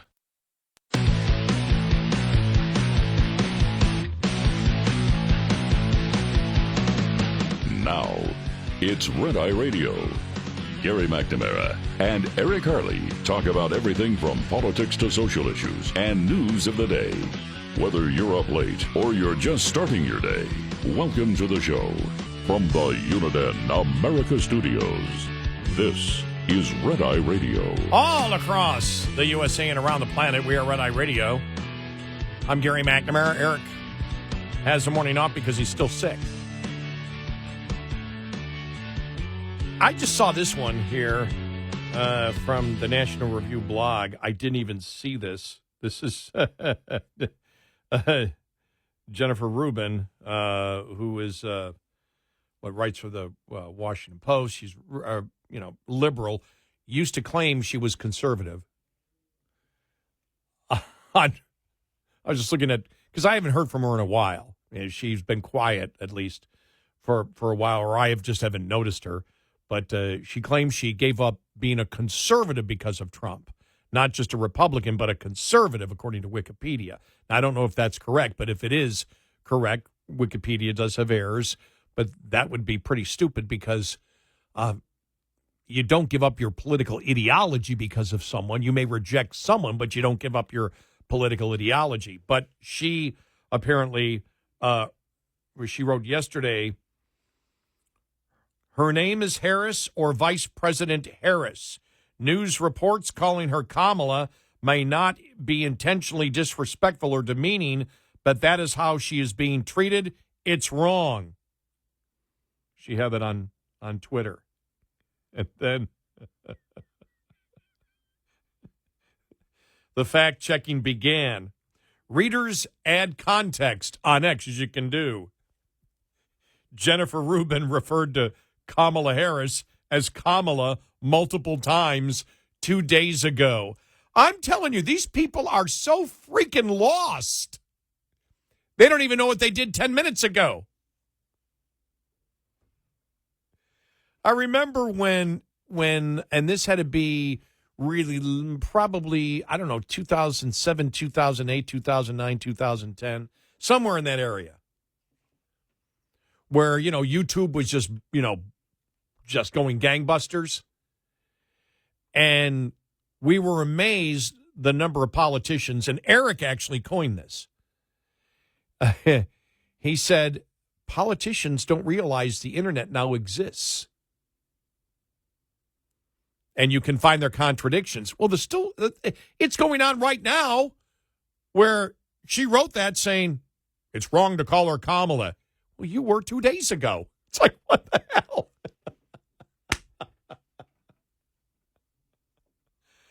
Oh, I don't know. Man. So I just had a...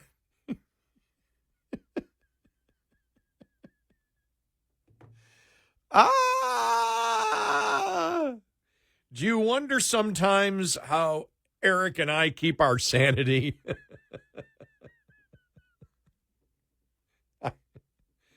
All right, so we've been having a great discussion on a number of things here today.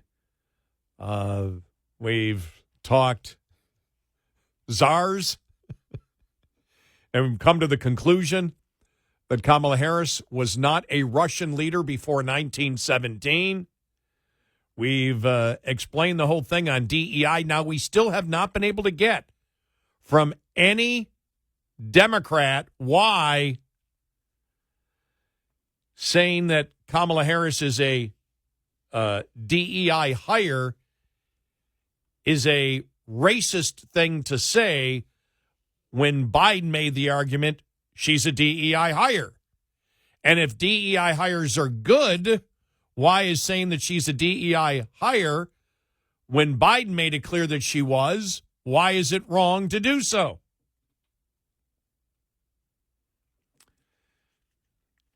The other thing is, the first hour of the show, I was talking about the whole DEI thing, racism, the anti-Semitism that you saw yesterday, which is now a part of the institution of the Democratic Party, which is just horrible. And I led again, and I've done this before because I've been dealing with the identity politics since I've been a talk show host, because it started early on with Justice Thomas, and it started early on in my radio career with black conservatives who I personally knew, who were just eviscerated and called every name in the book. And that's where I believe the modern identity politics movement was created, which is absolutely racist. Your opinion should not be based on your skin color. And we know that it is. It shouldn't be based on race, nationality, sexuality.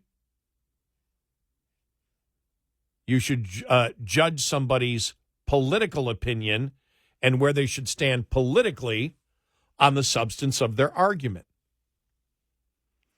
I've been making this argument for almost 35 years, and I was telling Alan before, it's a most amazing thing.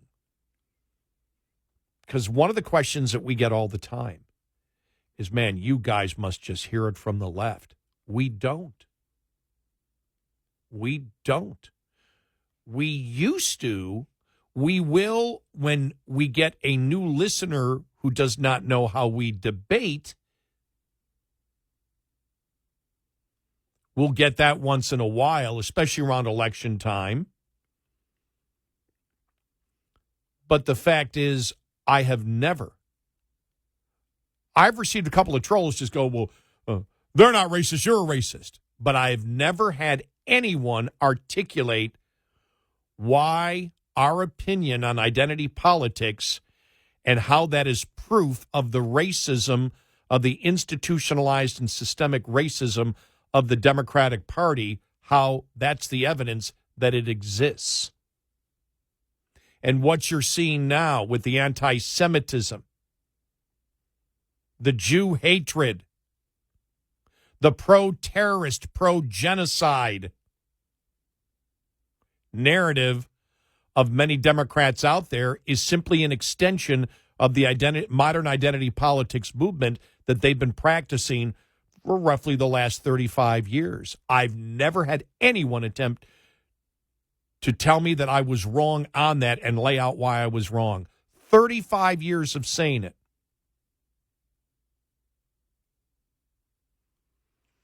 And the point that we want to bring up is, and this is important for Republicans, sit and think before you make your argument. Don't give the other side any opening at all. None. None.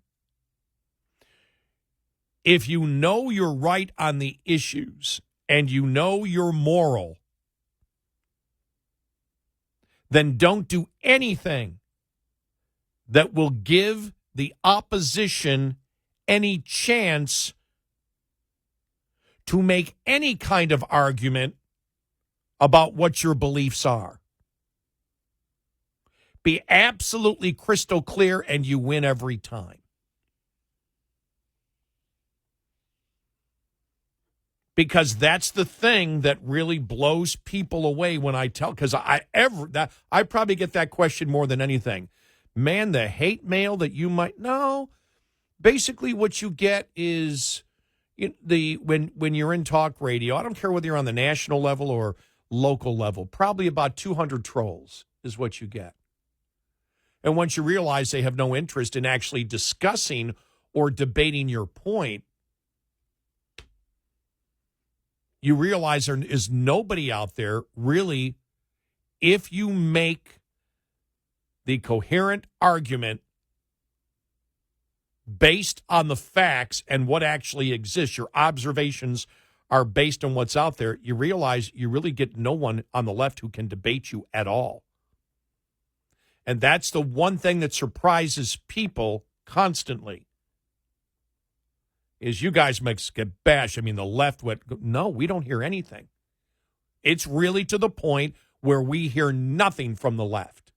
No, and we know that's not the case. You go to social media and you see every politician on the right, if they make any mistake or don't fully explain what they're talking about, boom, they get it. We don't. We really don't. And that's the biggest shock to most of our listeners or my friends. When I talk to my friends or my family, they go, how is it? How do you handle it? I mean, it must be crazy. You must be getting the hate mail. We don't. We don't get it's hardly anything. And when it is, it's somebody who truly does not want to have the argument. It's simply a troll. And I'm sure I'll get some now going, you're the racist. Well, we don't argue that way. We don't say you're the racist. You're the racist. You're the racist. You're the racist. No, we don't. We explain precisely. And when we use the term racism against somebody, we explain it in full details. It's not, oh, you're talking in code. Well, I could just tell by your tone. No, we don't do that. And we don't do that to the other side. We're very, very specific. And that's why we, with full confidence, have been able to say for decades that where racism exists and it's institutionalized and systemic in our society is the Democratic Party. And they have a history of that. So it's not surprising that they do so now. And as we have said, the anti-Semitism that you see right now, the racism of Jews, Yes, and it's racism. Whoopi learned that one, didn't she? The racism against Jews, the pro-terrorist, is an extension of the identity politics which has been institutionalized by the Democratic Party and the presumptive nominee. The current president and the presumptive nominee are two of the biggest anti-Semites out there. And as we know, and the evidence we provided, one of the pieces of evidence, the slam dunk one for Biden being a racist, is he was just like any leader of the KKK or the white Aryan nations with the Georgia election law when he said it was Jim Crow on steroids, because his only goal was to create hatred between people of different skin colors based on the biggest lie that he could tell. He wanted to divide. That was his goal, and he succeeded in doing it for a while.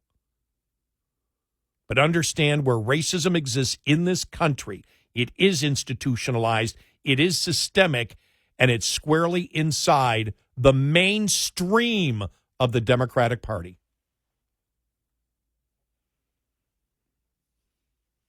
And we've been saying it for years to zero argument. Except, no, you're a racist. But nobody will debate the points behind it. No one. You know why? Because you know who we use as our evidence? Lifelong Democrat Tim Ryan, who ran against Nancy Pelosi. Bill Maher, who has now recognized the racism and the... Because, it's identity politics, it's not racism. You're judging people by groups and not as individuals. You're making stereotypical judgments of people, and if they don't all agree because they have a certain skin color, then they're not truly black, they're Uncle Tom, they're whatever. That's racism. And that comes squarely from the Democratic Party. 866-90-RED-EYE. Brought to you by Hot Shot Secret. Hi, I'm Jen Loomis, a transport safety expert at J.J. Keller, and I'm here to share a tip on compliance, safety, accountability. Compliance, Safety, Accountability, or CSA, is the FMCSA Safety, Compliance, and Enforcement Program. Its goal is to hold motor carriers and drivers accountable for highway safety and to reduce crashes, injuries, and fatalities on our roads. CSA does this by assessing the safety performance of motor carriers and drivers based on data collected during roadside inspections, crash reports, and FMCSA investigations. Based on the data that is compiled, motor carriers are assigned a score. The carrier is then grouped with other carriers who have had a similar number of safety events. Carrier scores within the group are then ranked to determine intervention priority. Low scores are better, so carriers with the highest scores are those that are most likely to be targeted for intervention by the FMCSA. Interventions range in severity and may include warning letters, roadside, off-site, or on-site inspections, civil penalties, or operation out-of-service orders. This tip was brought to you by J.J. Keller & Associates. Visit us at jjkeller.com. Get in touch with Red Eye Radio, toll free at 866-90-RED-EYE.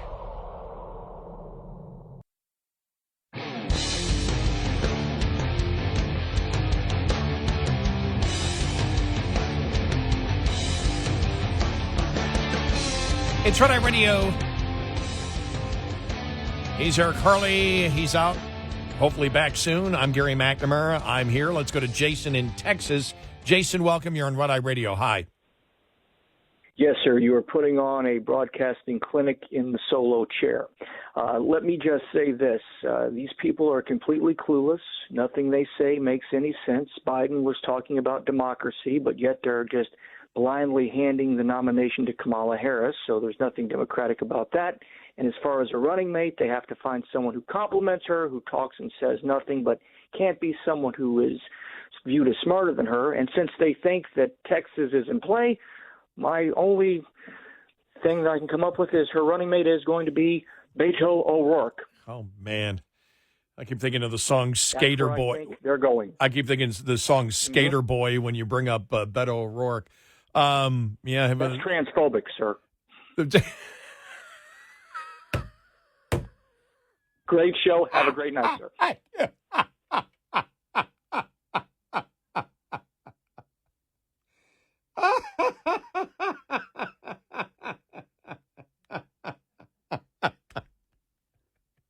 The best thing about him in jest calling me transphobic is it made no sense. That's why I laughed, because it's like, well, wait a minute, call him, made me think of the song Skater Boy. Was it Avril Lavigne? Whatever. Yeah, the Canadian singer. Because I always view him on that stupid skateboard. So I wasn't expecting the transphobic retort. That caught me off guard completely. And the fact that it didn't make sense to me was why it was funny. Because they'll just throw out, he did what the left does, just throw out anything. I don't think it's going to be Beto O'Rourke. The funny thing is, when I saw yesterday that there's 12 different candidates, including some that have never been in politics before, you know who I thought of? Mark Cuban. That's what I thought of. Let's see if I'm right on that one. Because that's the first thing that popped into my mind. I went, oh, who would they pick outside of politics? I'm like, okay, who was the one that's been promoting his white guilt? Oh, man, did you see Elon Musk and Cuban going at it about a week ago? We never got to it because there was so much other stuff. Cuban just out and outright called him a racist. Because you're a racist. Oh, God. Oh, it was funny stuff. So, when I heard, somebody from outside, I go, well, who would they pick from outside? I think the one thing that because look, Democrats, a ton of Democrats are not happy. There's all this fake stuff that everybody's happy with the pick. They're not happy with the pick. If Obama isn't happy with the pick, there's a ton of Democrats that aren't happy with the pick. And so there are some that are saying, okay, is there somebody that could actually be better than her that she would pick, that we could hope then could replace her if she became president? But seriously, does Kamala Harris want somebody who's smarter than her? And the problem is right now is the far left. A lot of the analysis of liberal magazines. Well, it can't be Bashir. It can't be. He's viewed as too moderate. If there's a moderate out there, can't be Josh Shapiro. That was the best one on CNN. Well, Josh Shapiro probably can't be him because he's a Jew. Where the hell are we living? Is this 1938 Germany? Sorry, you can't be a Democrat nominee for vice president if you're Jewish. Well, that sort of fits where they are right now, doesn't it? The fact that was even brought up on CNN and nobody really debated it. There was no outcry for him saying it. Makes the point.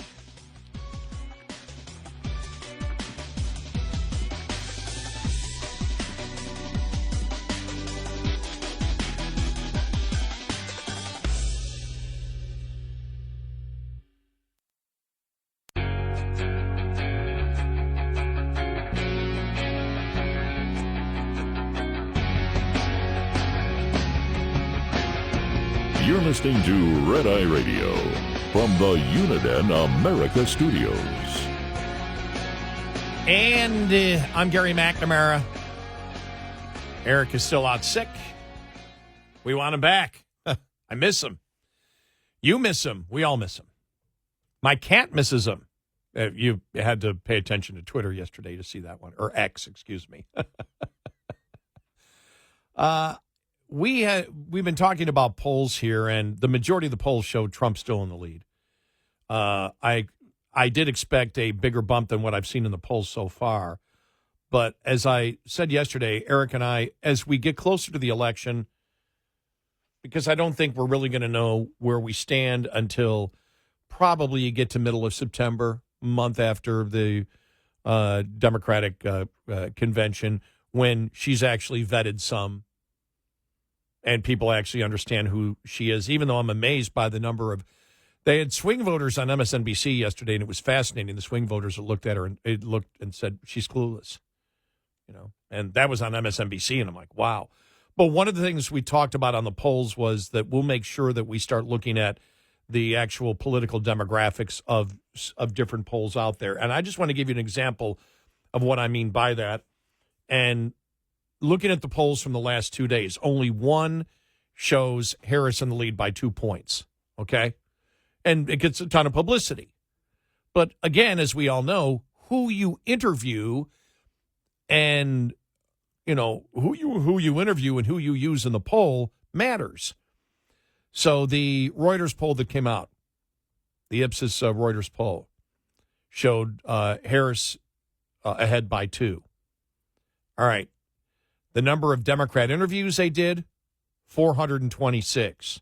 The number of Republican interviews, 376. So they had 50 more Democrats on the interview than Republicans. And the least amount of people they interviewed were independents, 341. As been pointed out, they oversampled Democrats in 2016 by a significant amount. Same thing here. That's not the breakdown of America. So, yeah, you can manipulate a poll, or you may not be manipulating the poll. It's just who you got to respond was more Democrats than Republicans or independents. Now, I don't know whether it's the same as it was, remember, in 2016 and in 2020, where they said, now there are Trump supporters that just don't want to take the polling. They just don't want to do it. But clearly, that is not indicative there. Interviewing 50 more Democrats than Republicans and almost 80 more Democrats than independents. In fact, if you look at it right now, and it's tough to figure out where does a country stand, you know, independent leaning, whatever. It gets quite complicated in it. And that's why it is a great possibility that polls are manipulated, even if the intent is not to manipulate the polls. It's just in this poll, we just couldn't get any more. We couldn't get more Republicans than Democrats, or we couldn't get more independents. I would probably say that if you want a poll that is more accurate, it would be 40% would be independents, 30-30 Republicans and Democrat. That's where people claim that they stand, that there's more independents than there are Democrats or Republicans. That's not the case. But I would like to see, again, because how do you figure that out? It's not a perfect science. But if you took a poll and did that, how would it come out? So just an example of what we'll be looking at in the polls as, again, when you have great drama and great emotion, the polls can be skewed. And what has happened just in the last couple of weeks. You know, the lawfare, the look like, you know, the lawfare that happened, and then the Supreme Court decisions on immunity that changed that completely, and then the assassination attempt, and then Biden pulling out of the race. These are things that you just don't see in a normal election cycle. And it's my gut, and it's only my gut. But my gut is that I would have expected more, and this would be in normal times, which there are no normal times anymore. That's another thing that's tough to do when you look back and go, well, 2016 and 2020 was this way, therefore, completely different ball game, completely different.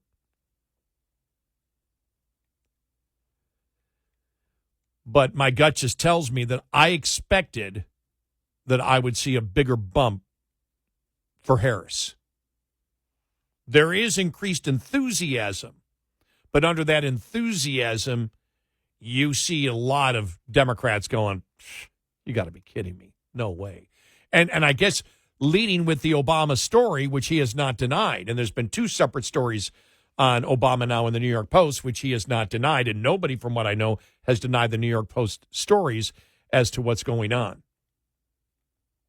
But the story is Obama does not want Harris. He believes she'll lose.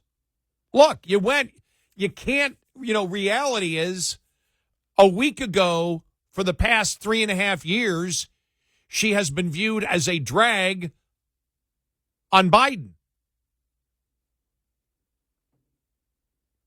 That was, and it's used a lot of the times, and it's ridiculous, but that was actually a consensus.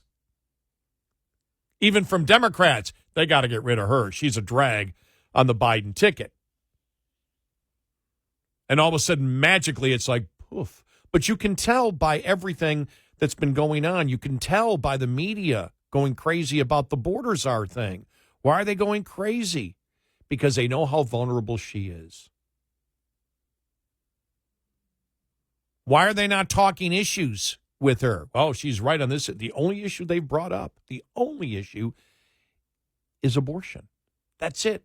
That's their only issue they believe, and that's 50-50. And when it comes to, as we have said before with abortion, the majority of Americans, even a plurality of women, do not believe in abortion till birth.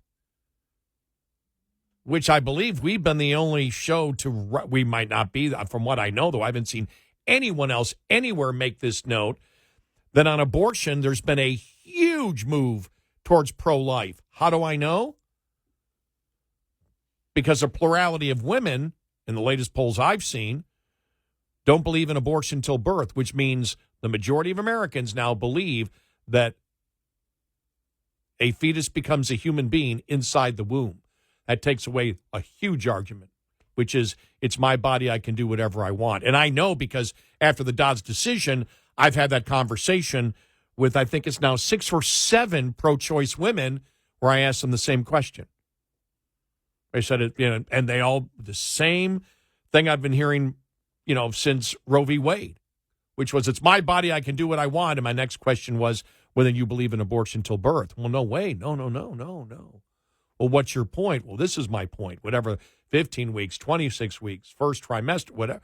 Well, then I said, then it's not about your body. What are you talking about? Get all indignant. Well, don't yell at me. I'm just observing what you're saying. You just said it wasn't about your body. I did not. You just said you're not for abortion till birth. That you believe the government should stop you from having an abortion at a certain point in the womb. So it's not about your body. That's a huge win for the pro-life movement in this country.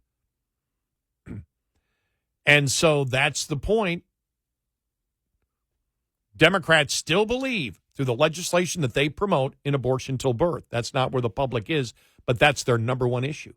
That's the only issue they believe they have, and they don't have it as much as they believe that they have it. And so that's a problem. Otherwise, what else do they promote? Inflation? The border? Well, there's less crossing, yeah, because now you've established it where they can come in easy, legally, into the country. Hundreds of thousands every month. You just bypass the system and let them in through the app, or just fly them directly in from cities outside the country. That's not what the American public wants. They understand what you're doing. They understand the bait and switch. They're not stupid. And so that's the problem that the Harris campaign is going to have. What are you selling? Her personality, her smile. James Carville, I'll see if, do I have time? I think I may have time to find it because it's where he talked about the problem that she has. And I agree with him. He said some things in the last couple of weeks, which I went, well, that's just nutty. That's just nutty. But he was talking about the fact that she always looks like she's thinking. That it's like she's trying too hard. I'll find it here in a little bit. I don't want to be going through and going through windows as I'm talking to you, but we'll find it. Other news out there, because this is, again, liberalism hitting reality. California battery electric vehicle sales are stabilizing after peaking halfway through 2023 and now entering a steady decline. Sales peaked at 102,000 in the second quarter and bottomed out at 89,000 in the fourth quarter of 2023 before recovering to 101,000 for the second quarter.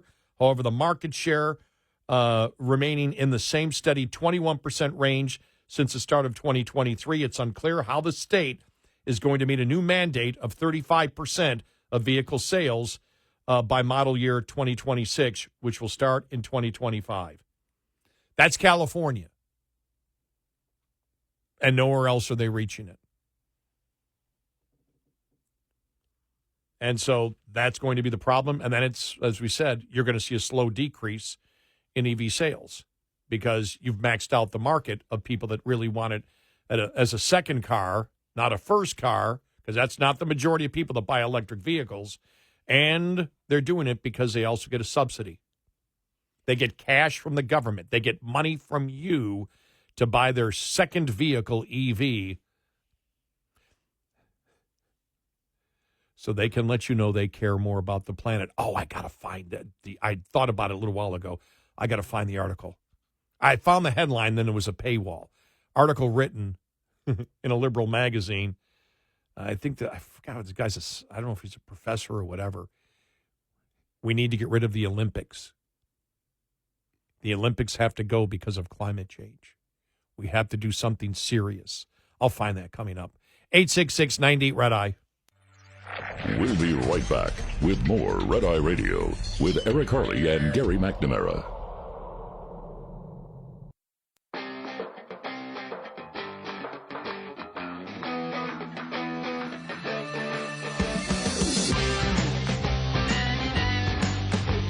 It's Red Eye Radio.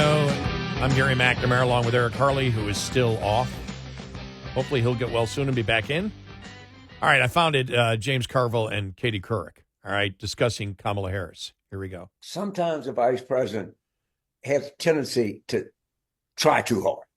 And you can see almost the wheels turning in her head. Right. And I would just, if I was in her head, I'd say, wait, reverse the wheels. All right, let's take it down to third and then go. And I think that's there's something that people can improve on. I don't know if they can change, but they can improve on it. Isn't it amazing how the left never really completes the thought? Well, what does that mean? What do you mean the wheels? You can see the wheels turning. What does that mean? It means she has no idea what the hell she's talking about. That's what it means. You know what she reminds me of? She reminds me when my first couple of years in talk radio. I didn't want to be a talk radio host. I didn't go in saying, I'm fully prepared to be a talk radio host. I was forced into doing it. And I didn't want to do it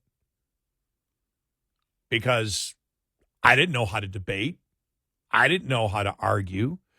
There were a lot of things I didn't know about. I really hadn't studied economics. I didn't really know how things worked, or a lot of things worked. I knew how a lot of things did work, but there were some things I did not know. And when you don't, your mind, you can... I'm sure if I was looking in a mirror when a caller, called up and said, what do you think about Keynesian economics and Milton Friedman? And I probably would have been, the look on my face, you would have seen the wheels turning in my head going, what the hell is he talking about? Yeah. Nice call. Yeah, I got to go. I got a commercial break. I can't talk to you. That's, that. And you can tell she's straining because she's clueless. She doesn't know how things work. As I said, we need a lot more engineers in politics because that's how you get to the point of, we can run the grid on solar and wind. Yeah, that's it. Yay, clean energy. And it's going to be cheaper. I did see that as a comic yesterday that I saw a political cartoon that said, how come our electricity bill is skyrocketing through the roof? It's all on the path to making electricity cheaper. So that's what we're dealing with.